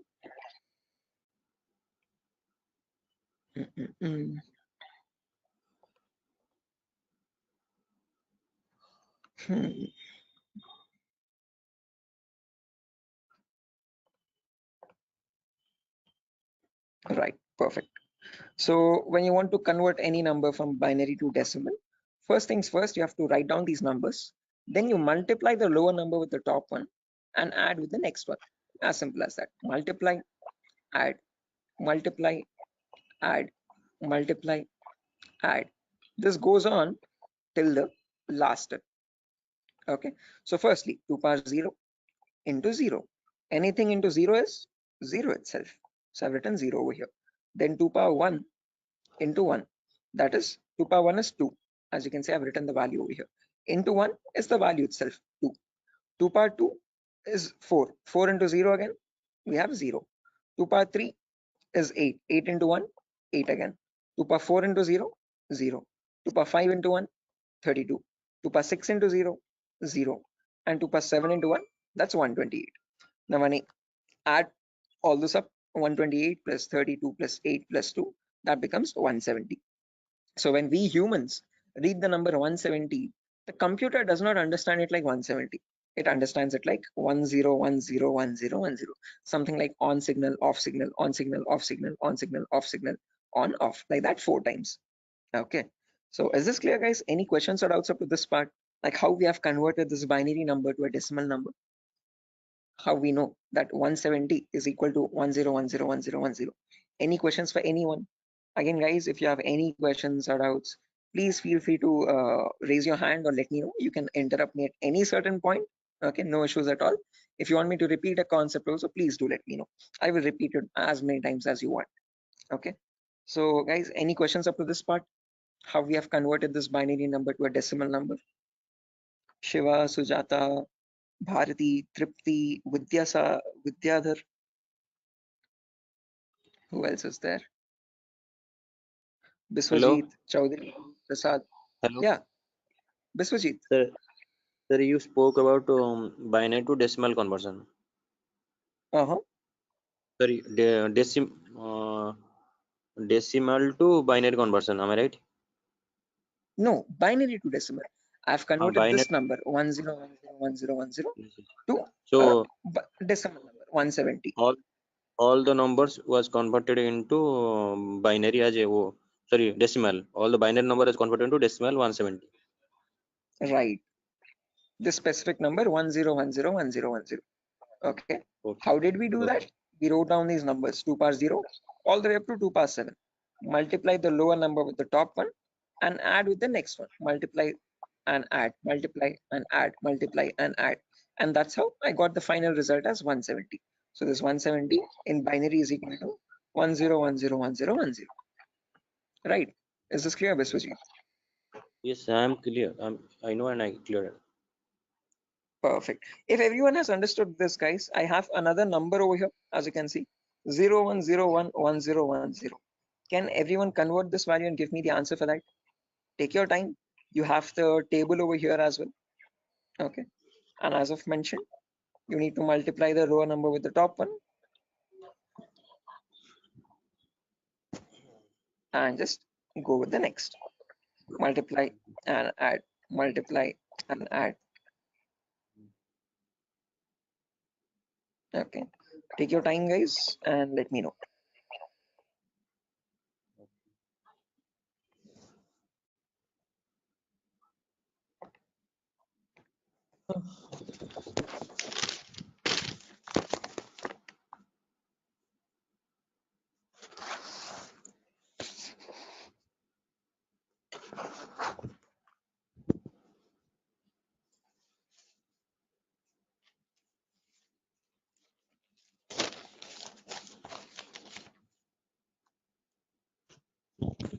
Is it 90?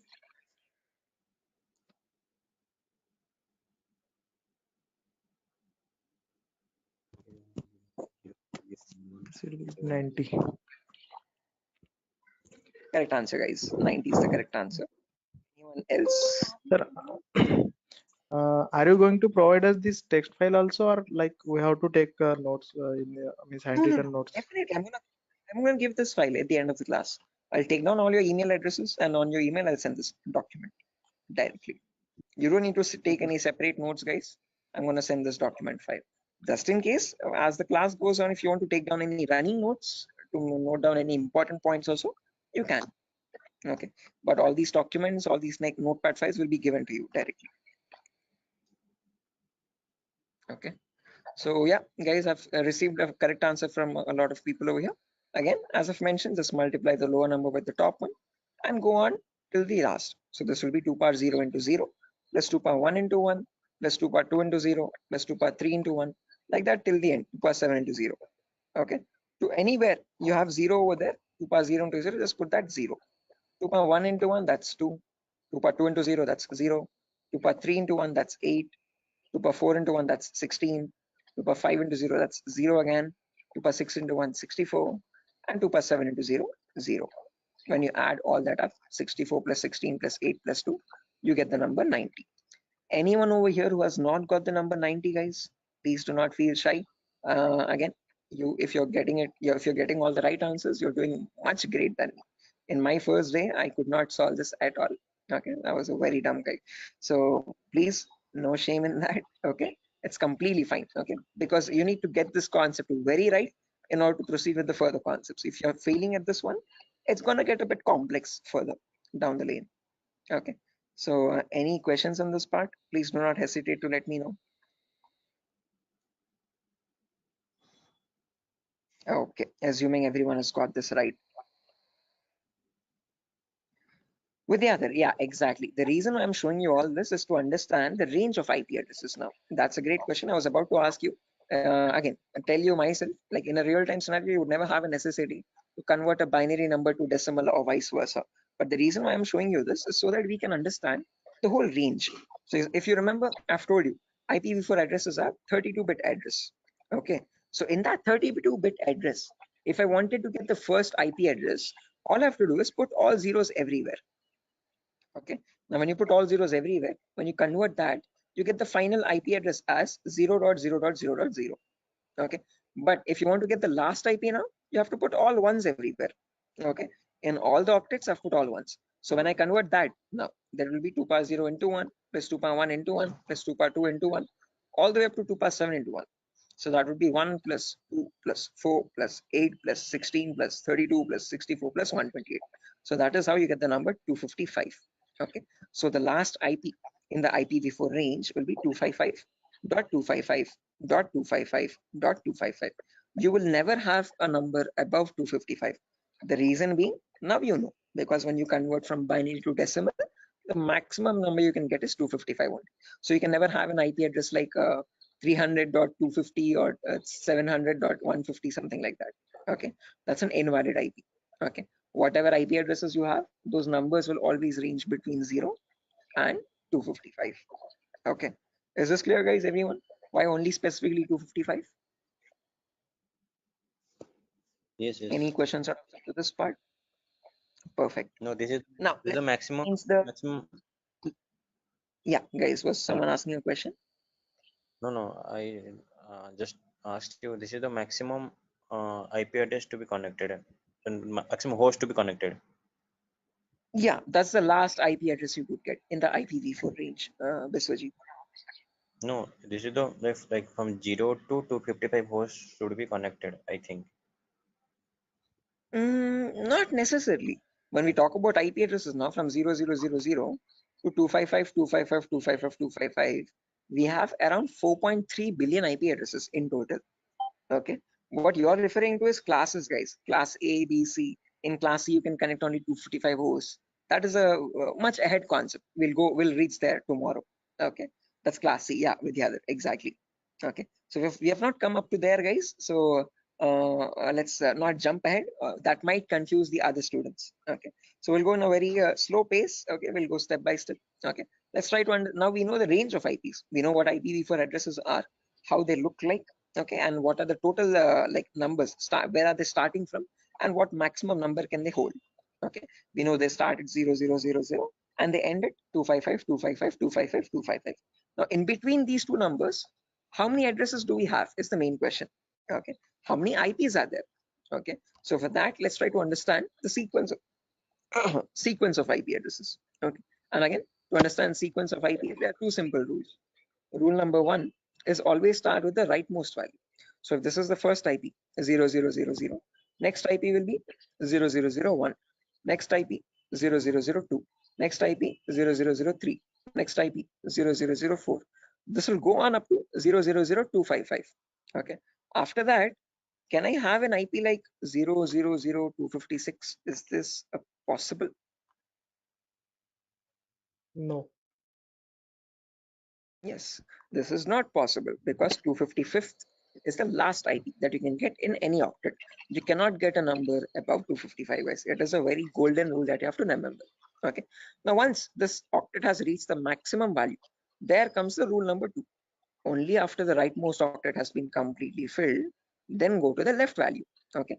And after going to the left value, reset the rightmost value back to 0. Okay. What I mean by that is now this is completely filled. So now this left value 0 changes to 1. Okay, and the rightmost value 255 again resets back to 0. Okay, so next IP after 000255, next is 0010. Now don't directly jump from 0010 to 0020. That is wrong again. Okay, rule number 1, always go with the rightmost value first. So after 0010, you have 11, then 12, then 13, then 14. This goes up to 1255.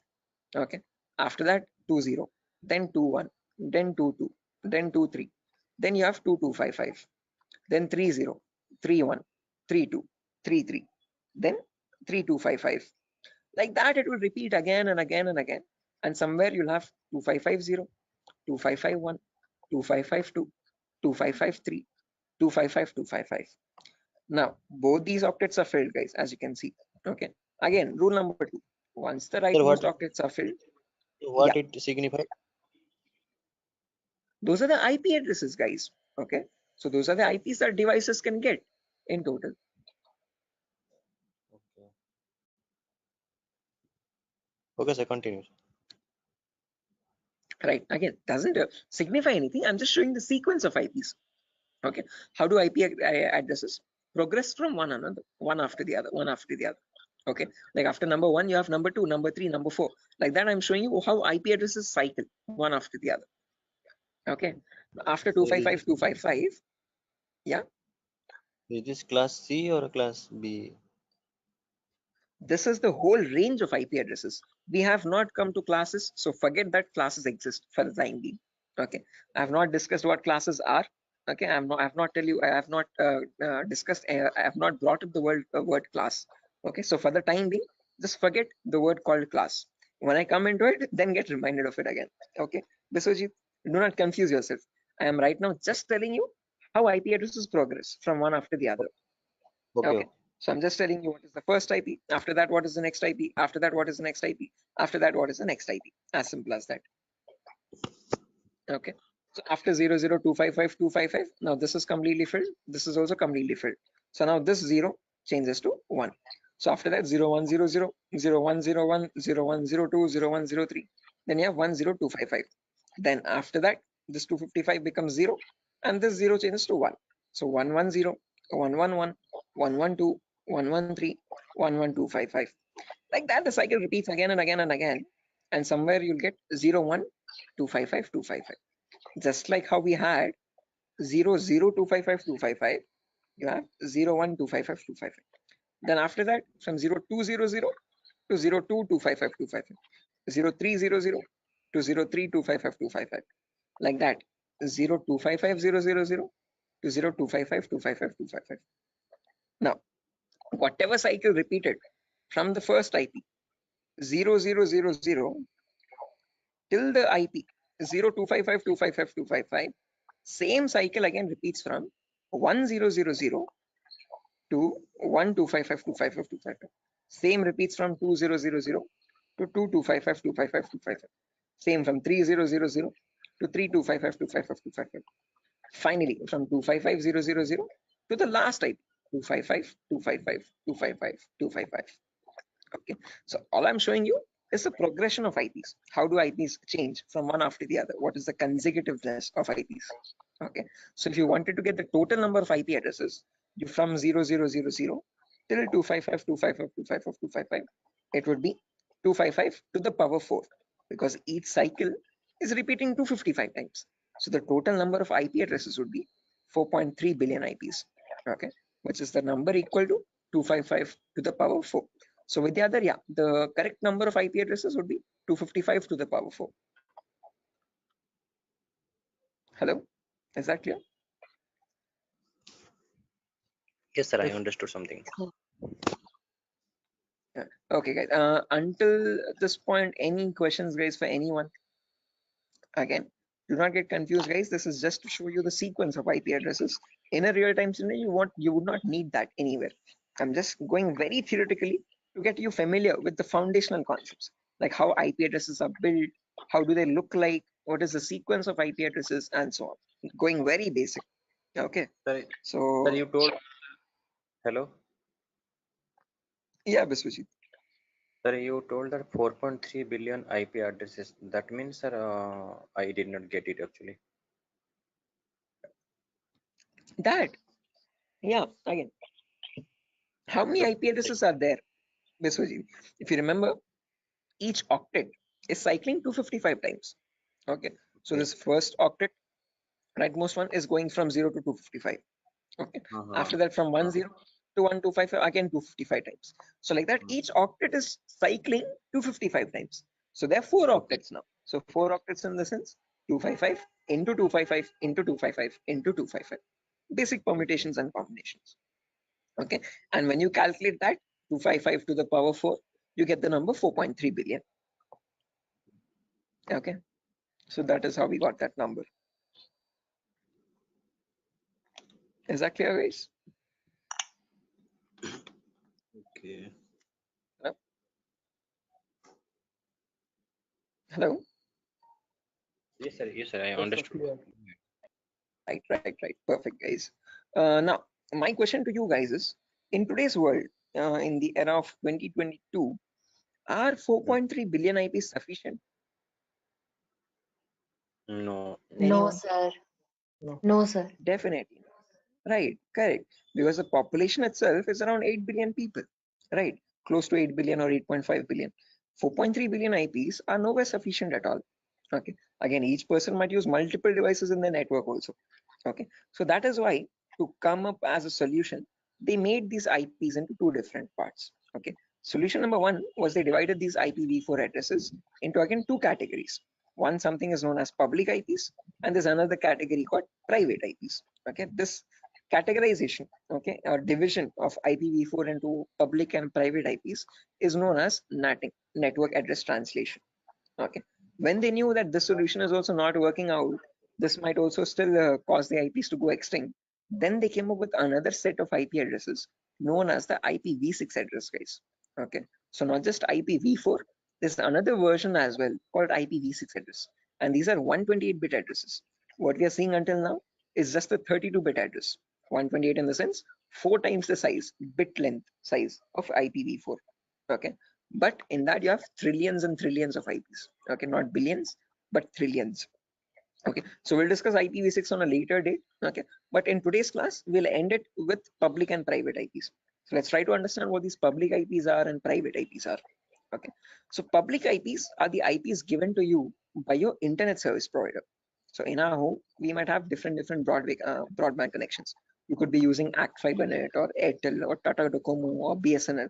All these people are providing you the service of internet. Hence, they are known as ISP, internet service providers. Okay, they give you access to the internet by giving you a public IP. Okay, so to your home, you might have a router. Okay, that router might be getting a wire from the outside. Okay, that outside wire, that cable is nothing but giving you the public IP. Okay, so if you want to check your public IP, you could just go to the browser, and in the browser you could just search what is my IP. What is my IP? And from that you can find, you get an IP address over here. If I click on the first link in the browser, you can see I'm getting my FiberNet from Act Fiber Beam. My location is Peddawalter, Andhra Pradesh, Vishakhapatnam. Okay, so this is my public IP. This is the IP I'm using from my ISP to access the internet or to take the Zoom session. Okay, locally in my network, now I have multiple devices. I have my phone, I have my laptop, I have my smart TV, I have my smartwatch, and so on. So these devices internally or locally also need IP addresses. What they use in a local network, in an intranet, is known as a private IP. So private IPs are the IP addresses provided locally in a network. Okay, so this can be given manually by you, by the network admin, or they can be given automatically as well from a DHCP server. Now, don't worry what this DHCP server is. We'll discuss about it in tomorrow's class. But one important thing to note is public IPs are used for connecting to internet. Private IPs are used in a local intranet. Intra is nothing but a local network, a small indigenous your house network or home network. Okay, so if I just draw this out to show you much clearly, let's say over here, this is my ISP. I hope the drawings are visible, guys. This could be my ISP, internet service provider. Okay, and I have my house over here in Vishakhapatnam somewhere. Okay, in my house I have multiple devices. I have my phone, I have my laptop, I have my smart TV, and I have my Wi-Fi router also. Okay, this router is getting a connection from the ISP outside externally. Okay, this is nothing but my public IP.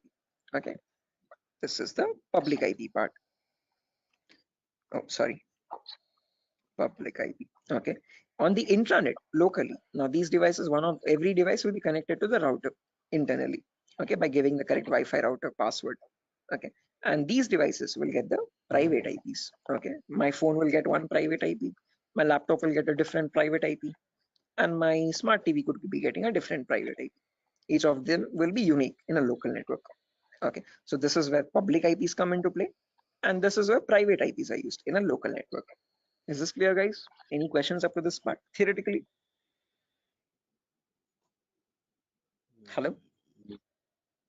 Public ISP, private. Okay, sir. Any questions, guys? Sir, actually, internet, just Yeah, internet is what you connect to the World Wide Web. Okay, whenever you're opening up your browser and connecting to any public website, okay, that public website is nothing but the internet facing site. Okay, your google.com or your yahoo.com, youtube.com, all these are the public addresses. Okay, private IPs are the local IPs. So your inside home network is a private IP network, and that private network is known as the intranet. Okay, and this is the intranet, INTRANET. Okay, intra is nothing but local network, and this is the internet. Okay, is this clear, guys? Sir, Any I questions have or a doubts up to this? question. Yes, please go ahead, guys. Sir, why they have been given private IPs? Like they are also connected with internet somewhere around. Okay. So like why they have been given private IPs? They should be public, right?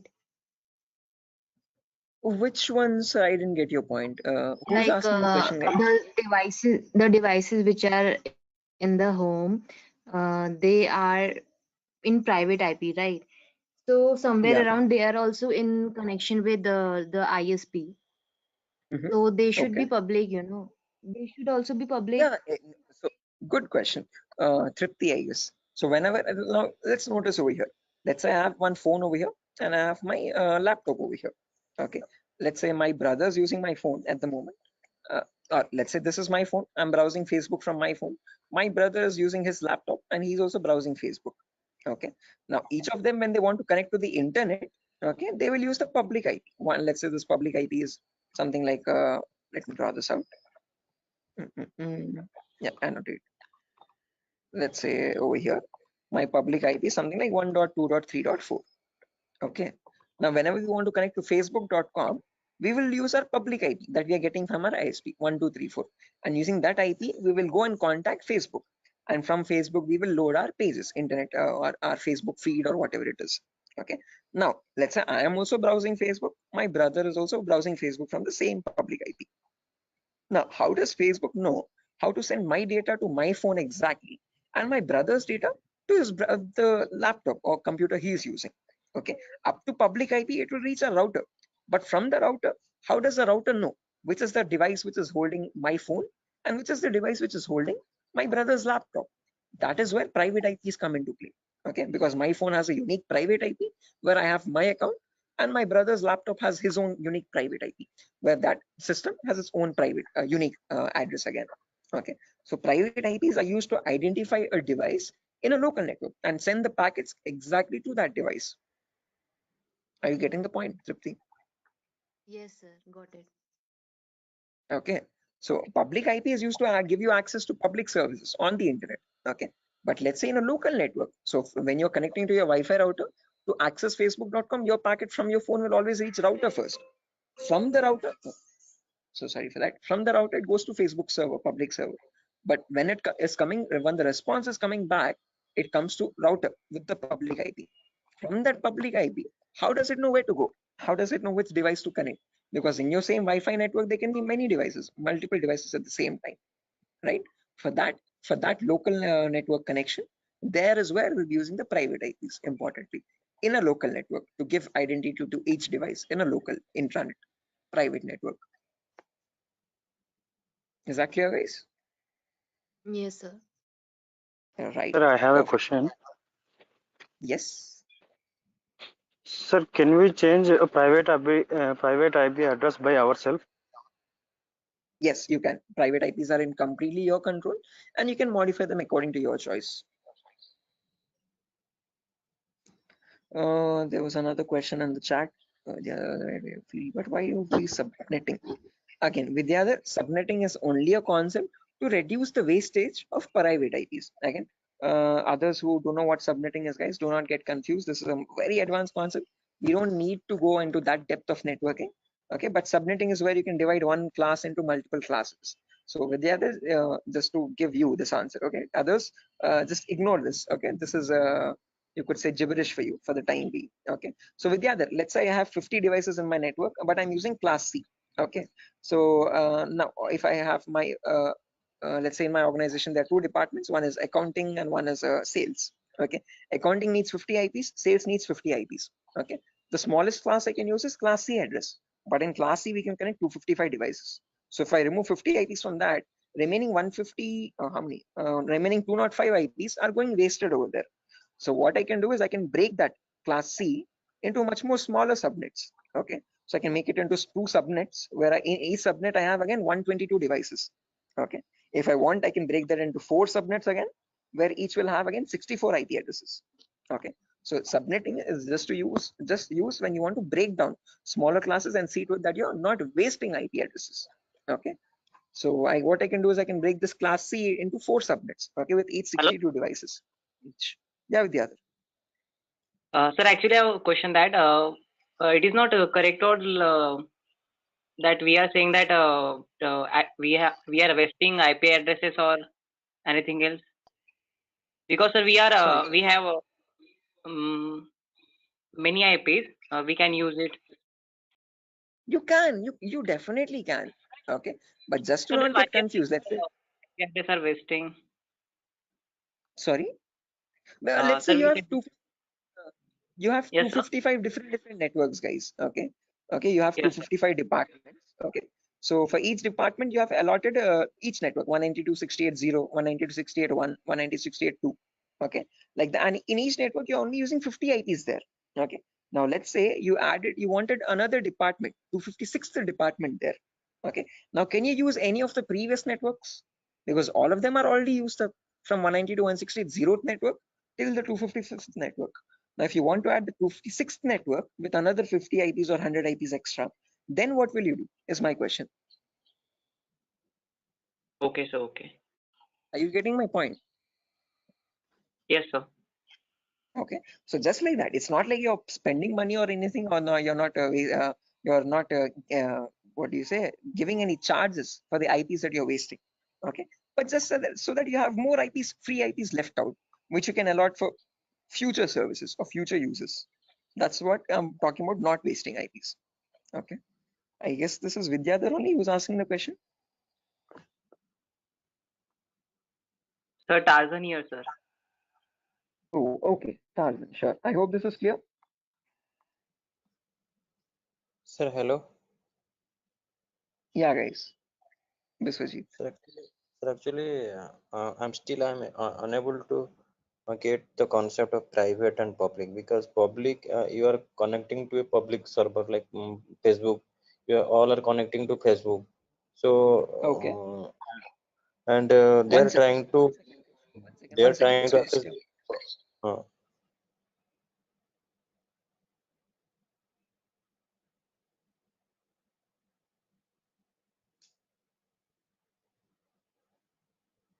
Stay on hold. Just give me 1 minute, guys. I'm so sorry for that. Biswajit, just give me a minute.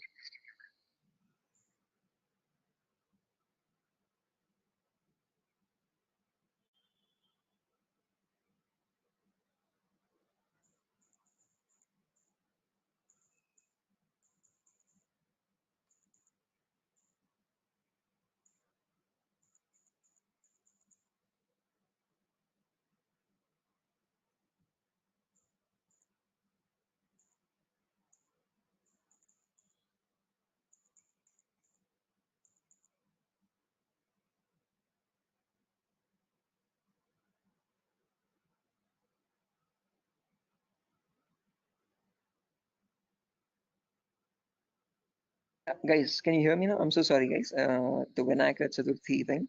But anyways, yeah, Biswajit, to come back to your point again, as I've mentioned, just remember one key point to note is that public IPs are used to access the internet. So when you want to connect to google.com from your laptop, okay, your laptop needs to get a public IP for that. Okay, that public IP is provided to you by your ISP, internet service provider. As simple as that. Private IPs are used for a local communication. Okay, so let's say you want to share files from your laptop to your phone, okay, or from your phone to another phone in the local. Okay, understood. So yeah, now when we come to private IPs, guys, again, I guess I was muted over there. As I've mentioned, if you have multiple devices in a local network, now if you want to share files or anything from one device to the other device, if you want to share files from your phone to your laptop, or from your laptop to another phone or so, like, okay, you don't need public IP, you just need private IPs over there. Look, I understood. So means like there is one IP that is public to all, and but for that against to public IP there is also private IP to work internally for the internally. Exactly. For internal communications, you have the private IP. Okay. For external, for connecting to a public service, there you would need a public IP. Okay. Is that clear, guys? Yes. Right. Perfect. Sure.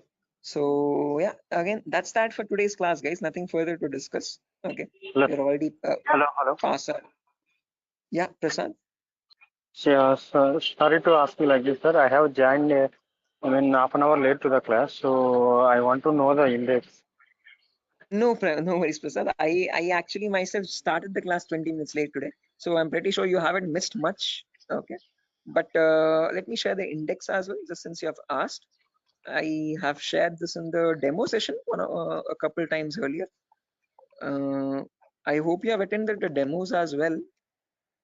If not, No. Okay, no worries. You can access that from Durgasoft's official YouTube page as well. This is the course content, guys. Okay, so we'll have a few introductory classes first: basic networking concepts, Linux and Windows commands, Windows Server configuration, virtualization, how to install Kali Linux. After all these introductory concepts are done, then we'll go into the advanced concepts. Okay, gaining access, malware attacks, network penetration testing, web application pen testing, basic cloud security, all that. Okay, so if time permits, Prasad, please go through the YouTube demo tutorial so that you have a much better picture. In the demo, I've explained what are topics I'll be discussing in the course, what we'll be learning out throughout the course. So it's much better if you go through the demo once time permits. Okay, thanks for sharing information. Sure, definitely, guys. Again, guys, I'm gonna end the session over here for now. Before I end, I want all your email addresses. Can you please drop it in the chat box so that I can share this notepad file with you? You can go through the notepad file when time permits. Okay. And in tomorrow's class, again, I'm gonna be starting the class sharp at 8 o'clock tomorrow, guys. So sorry for the delay today, but tomorrow there won't be any delay at all. And yeah, someone asked me. Sir, I sent my email ID. Yeah, sure. I've seen that, guys. So please just drop your email in the chat box over here, and from there I can just add the notepad file. Chat box.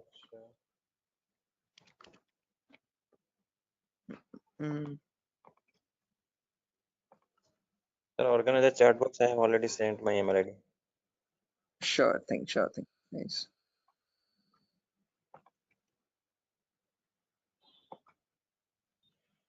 Can we drop your call or? Can we what? Sorry. Can we drop your call or we have to wait?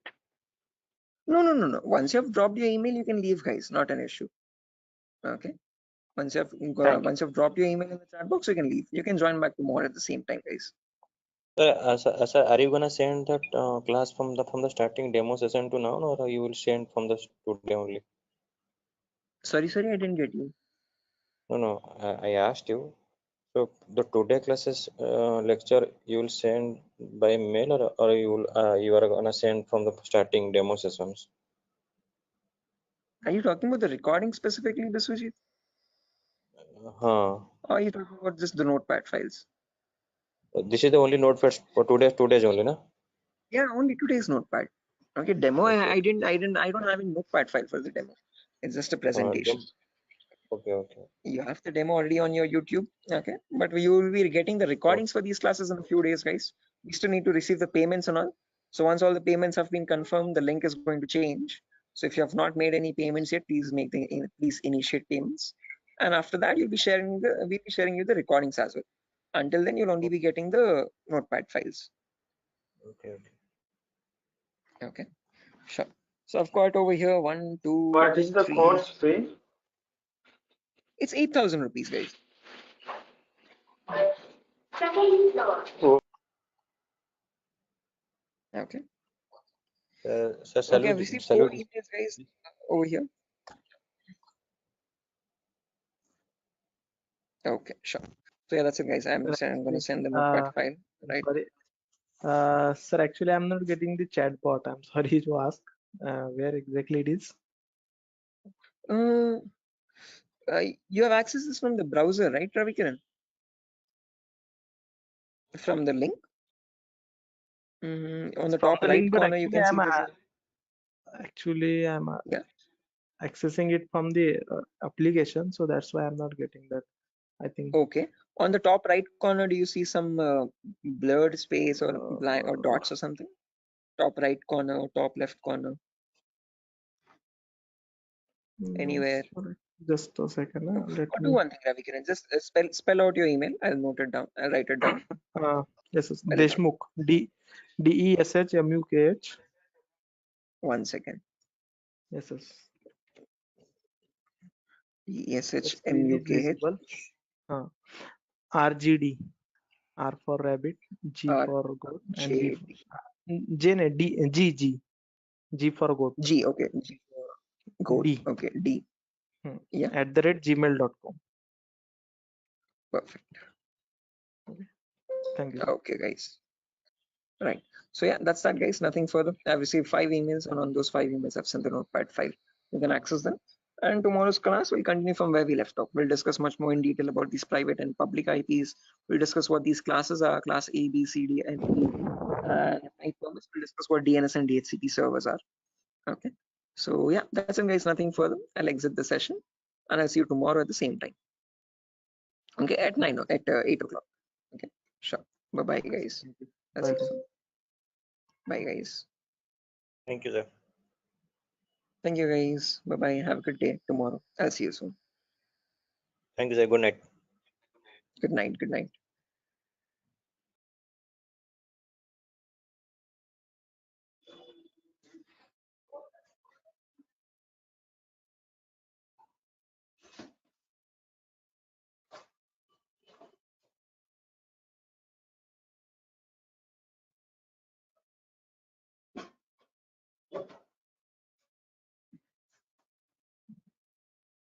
Okay, guys, can you see my screen? Is it visible? Yes, sir. It is visible. Yes, sir. Right, perfect. Let's do one thing. Let's just wait for 2 more minutes for the other people to join as well, and then we'll start the session. Okay, sir. Okay. Very Sure. Anyone who's viewing or joining the session today, fresh without joining yesterday? Anyone from that such? Okay. I hope everyone has joined yesterday as well.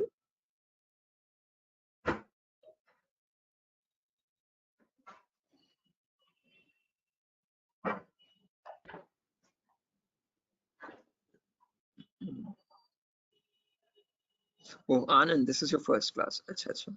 Okay, Anand, I'll do one thing. I'll just take a quick recap of whatever we discussed yesterday. In the meanwhile, okay, there's Biswajit, Mamoon, Ravikiran. Ravikiran, did you call me in the evening, Ravikiran? I was a bit out. I was a bit busy. I'm so sorry you couldn't attend to your call. Yes, sir. Actually, I called you because I had one query. So, so I will call you. Means I will ask you on a telephone call only. Sure. Again, I have a class till 10 o'clock after your batch also. So give me a call after 10. Okay. Okay, sir. No problem. Thank you. Sure. Okay.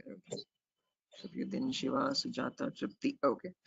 Tripti, I have received your email as well. I'll be sharing the notepad file today. I'm so sorry I couldn't do it yesterday. Okay, so no problem. Sure. Okay, so a quick recap, guys, on yesterday's class. We were discussing basic networking concepts. Let me open up my networking document.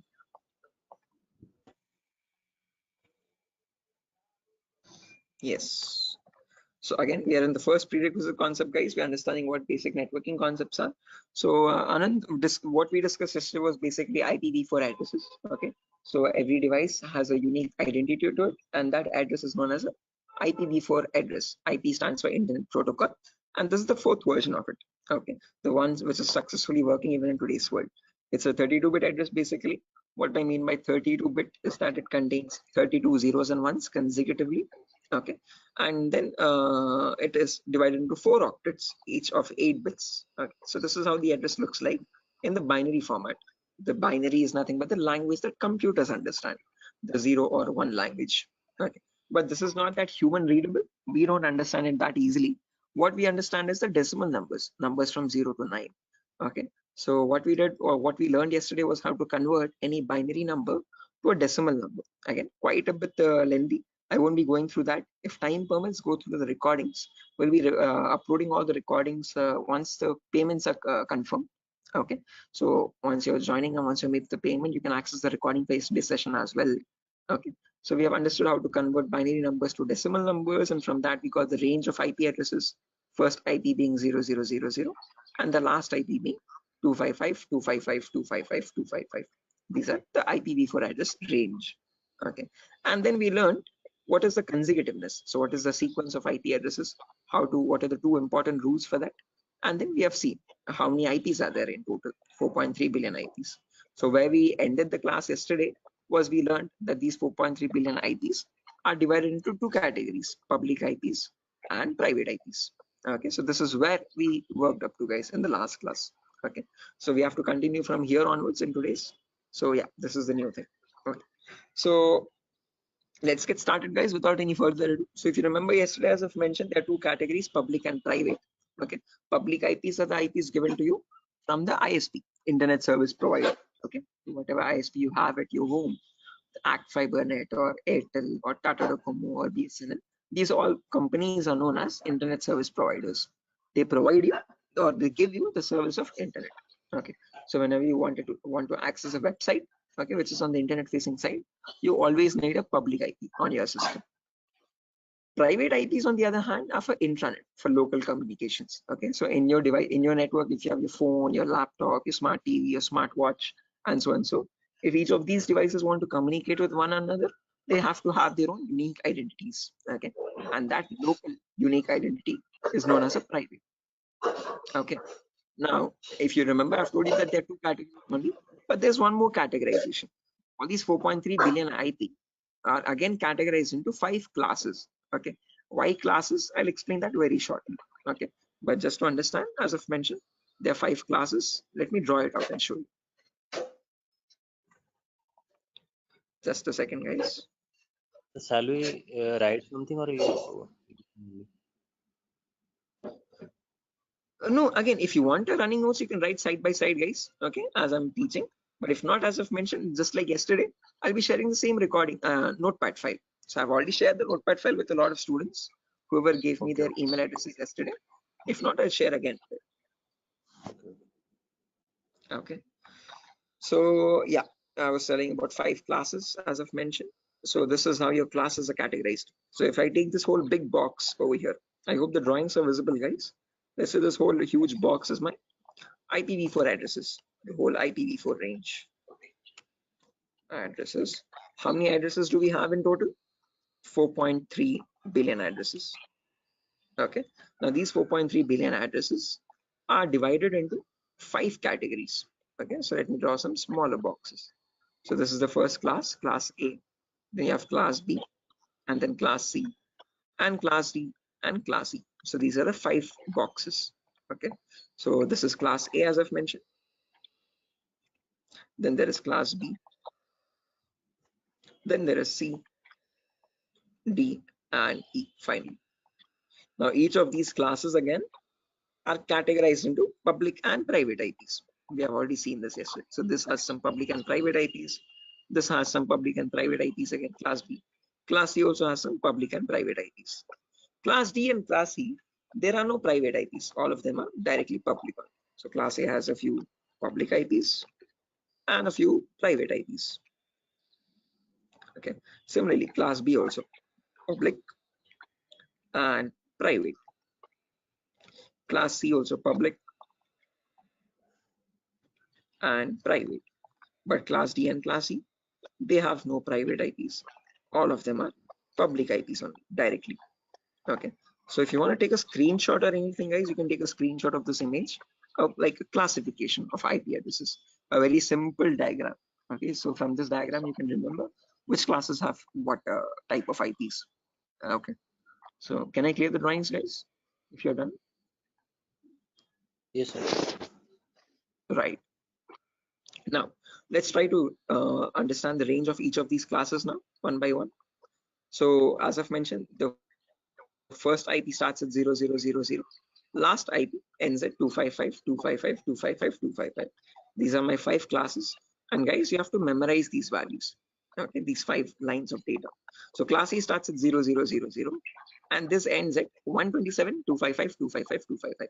Since this is ending at 127 and all these 3 octets are filled to 55s, then the next number starts at 128. So class B, that is why, starts at 128,000 and ends at 191, 255, 255, 255.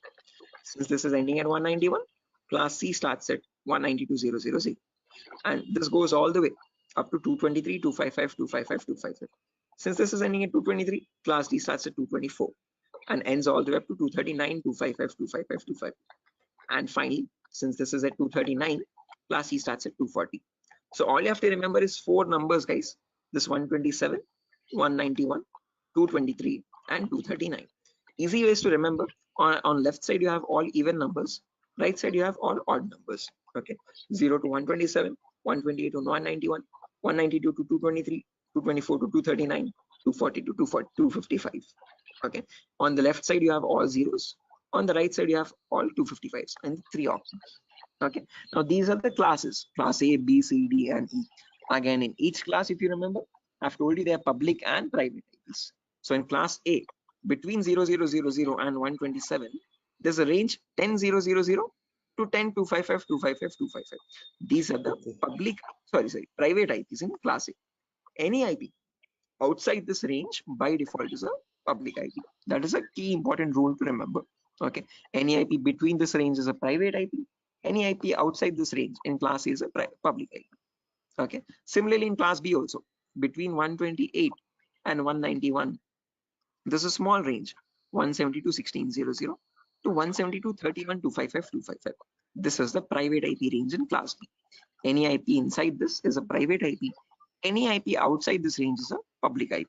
Similarly in class C also, between 192 and 223, 190 to 160 00 to 190 to 160 255 255.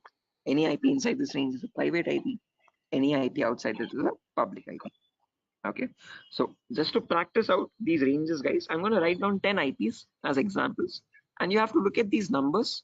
Okay, you have to look at these 8 lines of data and tell me which IPs belong to which class and whether they are public or private IPs. Okay, let me quickly write down a few IP addresses, guys, over here. Okay, one last time, just to make you understand, if you take a class A example, so between 0000 and 127 255 255 255. So this is the whole class A range, guys, as you can see, between 0000 and 127 255 255 255. So in between this, there's a small range, 10000 to 10255 255 255. This is the private IP range. Okay, any IP inside this range is a private IP. Any IP outside that, so from 0000 to 9255 255 255, these are public IPs. Again, after 10, you have 11000 to 127 255 255 255. These are also public IPs. Okay, so in the whole range, you have in between private IPs, and outside that you have public IPs. Is this clear, guys? Any question or doubt up to this part? No, I understood. Anyone? Right, everyone? Anyone who has not, please do not hesitate, guys. Please let me know. If you want, I will explain again. Anyone who wants me to explain this again, guys, who has not understood this? Perfect. Okay, guys, I hope you're not being shy or anything.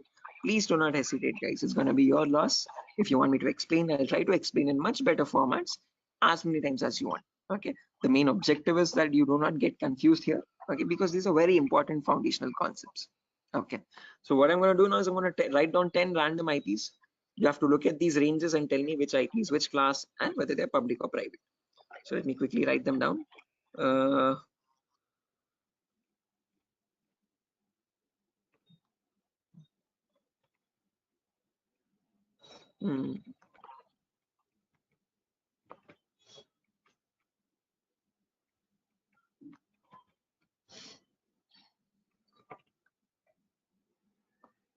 Sorry.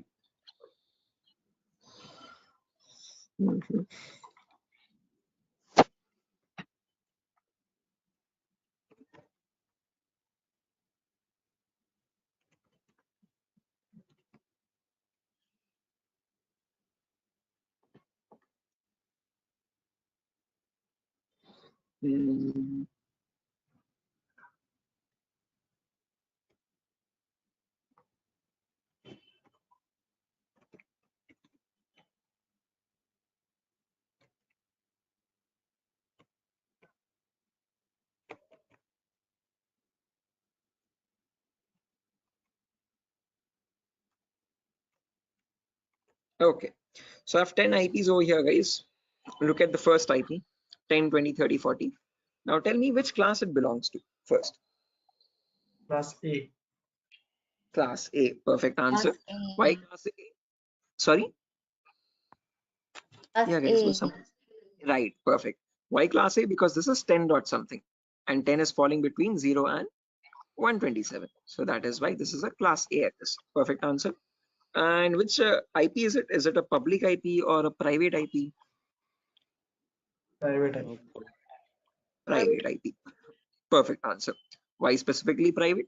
Because now you told me that this is class A, and class A private IP starts from 10000 and up to 10, 255, 255, 255.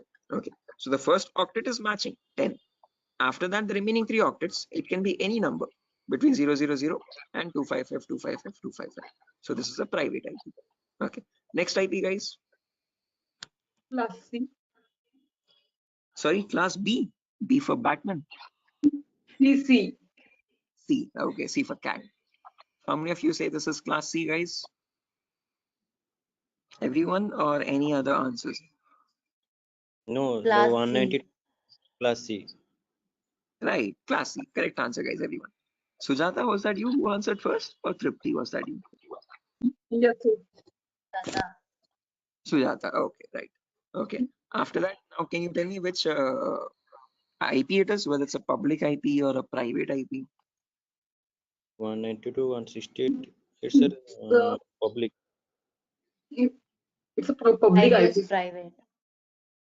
Okay, I have what do you say, conflicting answers over here. Some of you are saying public IP, some of you are saying private IPs. How many Yes, of sir. you are voting for public IP? Yes, sir. Public. No, sir, private. The private, because you have written here 192 private IP class C. Okay, But 192. it is from 168. It is 165. So it should be 192, private 168. public IP address. Sir, Yes, private correct. IP. So you have mentioned over No. Yeah, Biswajit, point is right. Okay, if you take the first octet, 192 is matching, well and good. Okay, but if you observe the remaining 3 octets also, this is 165. Okay, and in private IP, it's starting from 168.00 to 168.255.255. Okay, number is 165, which is outside that range. So therefore, this is a public IP. Okay, so you answered correct first time, and then you changed your answer later on. So again, no confusion. So in class A, it should be between 10 and 10. Remaining 3 octets, doesn't matter what they are. In class B, it should be between 170 to 16 and 170 to 31. Okay, doesn't matter what the remaining 2 octets are. In class C, it should be between 190 to 168.00 and 190 to 162.255, 255. So these two should match first 2 octets. Remaining 2 doesn't matter what they are. These 00, 255, 255 doesn't matter. Okay. Next IP, 172.16.01. Which class? Class B. Class B. Private. Class. Perfect. Private. Public or Yeah. Private. private IP? Perfect answer. Next one, guys.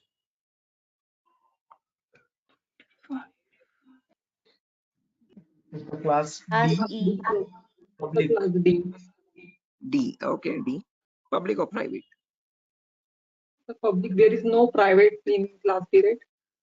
Right. Correct answer. So in class D and class C, there are no private IPs, guys. There are only public IPs. So therefore, this is a public IP. Next one. Class A public. Class A. Class A Class public. Public. Are you sure this is public, guys? Class A public. Yes, sir. Yes. Right, correct. Public IP, because this is 11.network and 11 is outside the private IP range. Perfect answer. Next one, 192.168.1.5.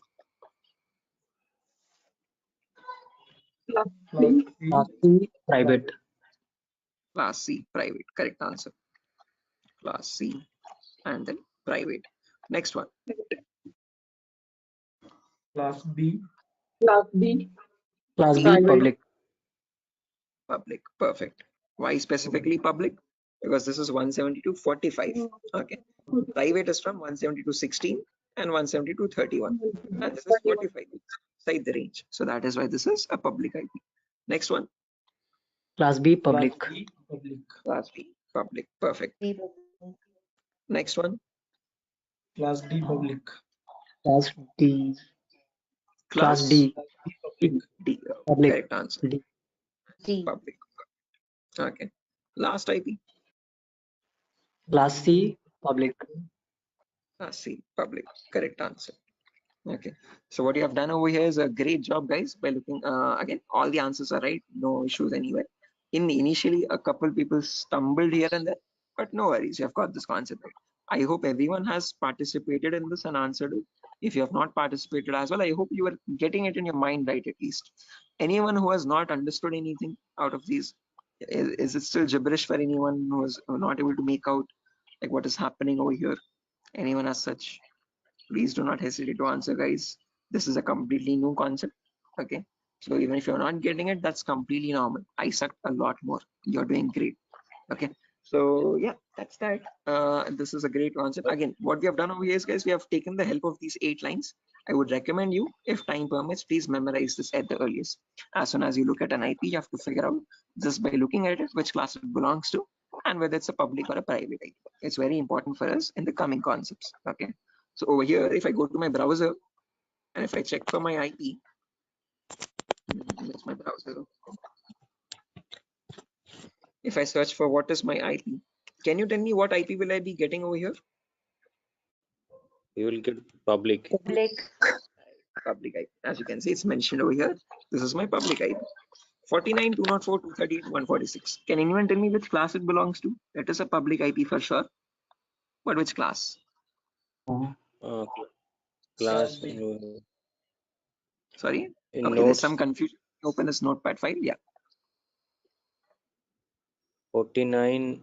It's I think Class A. Yeah. 204, 49 is public. Yes, perfect. Class A and public IPs. Okay, so whenever you check in the browser, guys, it will always show you your public IP. If you want to check a private IP for your local machine, yeah, Biswajit.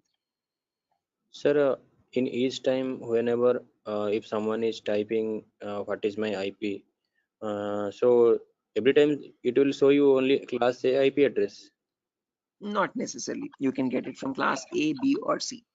Any class. Okay. Instead Okay. it varying. You will never get. Sorry. It is varying or what? Yeah, it will vary. Definitely, it will keep on changing. So you can get a class A public IP, class B, or class C. You will never get class D or class C. I'll explain why. But it can vary between class A, B, and C. Okay, it can alternate. Okay. Now, if you want to check your private IP, guys, I hope that is How it clear. is? How? So you it depends on your ISP.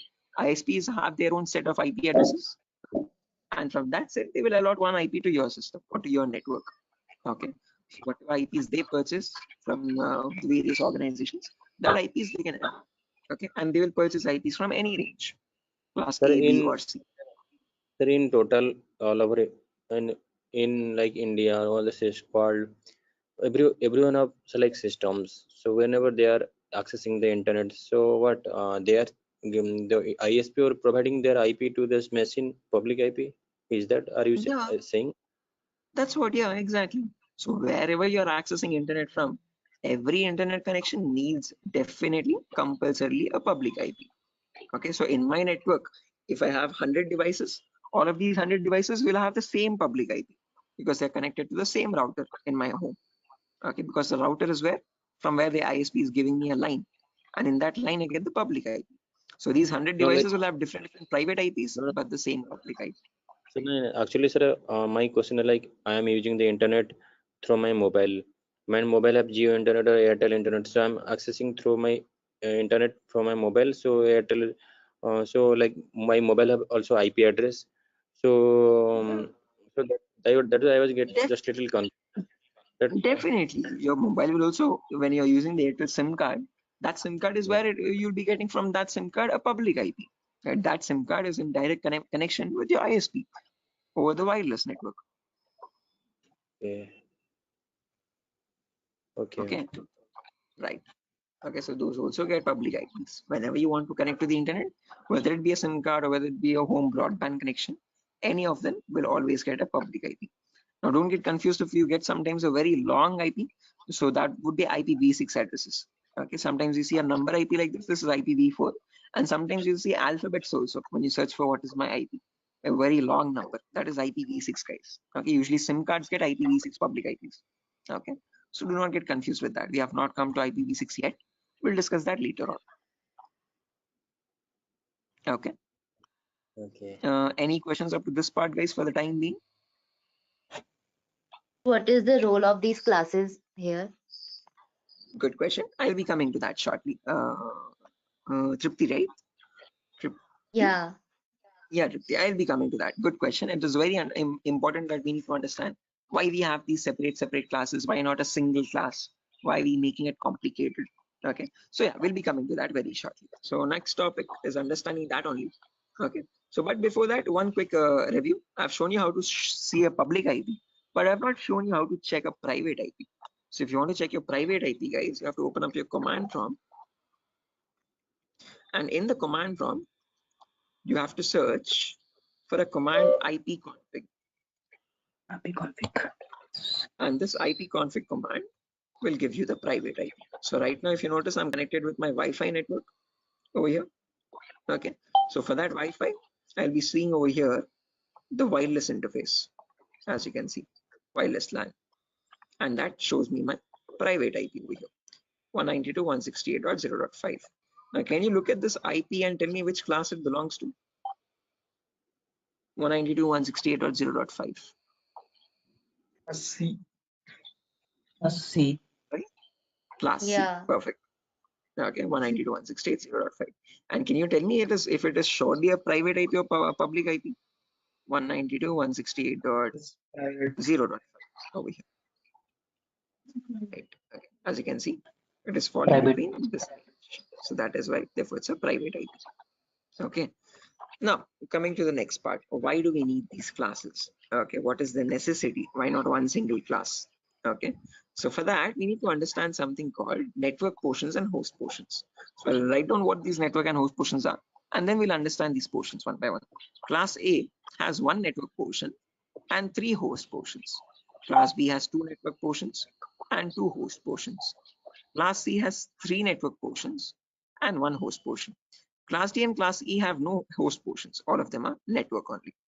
So as you're progressing down, you can see the network portions are increasing one by one. There's only one network portion. Class B has 2 network portions. 1 second, I'm receiving an audio back. Guys, I'm going to mute everyone. Okay, if you have any queries, please feel free to unmute yourself. Okay, because there's some background disturbance. Or you can mute yourself, guys, as well. Yeah, thank you. If you have a question, please feel free to unmute at any certain point. Okay, right. So again, Class A has 1 network portion, Class B has 2, Class C has 3, Class D and Class E all are network portions only. There are no host portions. Now, what are these network portions and host portions? Class C, we'll take the example first to let us understand. So Class C has 3 network portions and 1 host portion. And the first private IP starts at 192.168.0.0. That is the same thing which I've written over here, as you can see.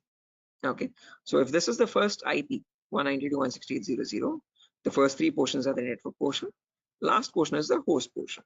Okay, so if this is the first IP, next IP will be 192.168.0.1, next IP 0.2, next IP 0.3, next IP 0.4. This goes on up to the last number 0.255. Okay, can you have an IP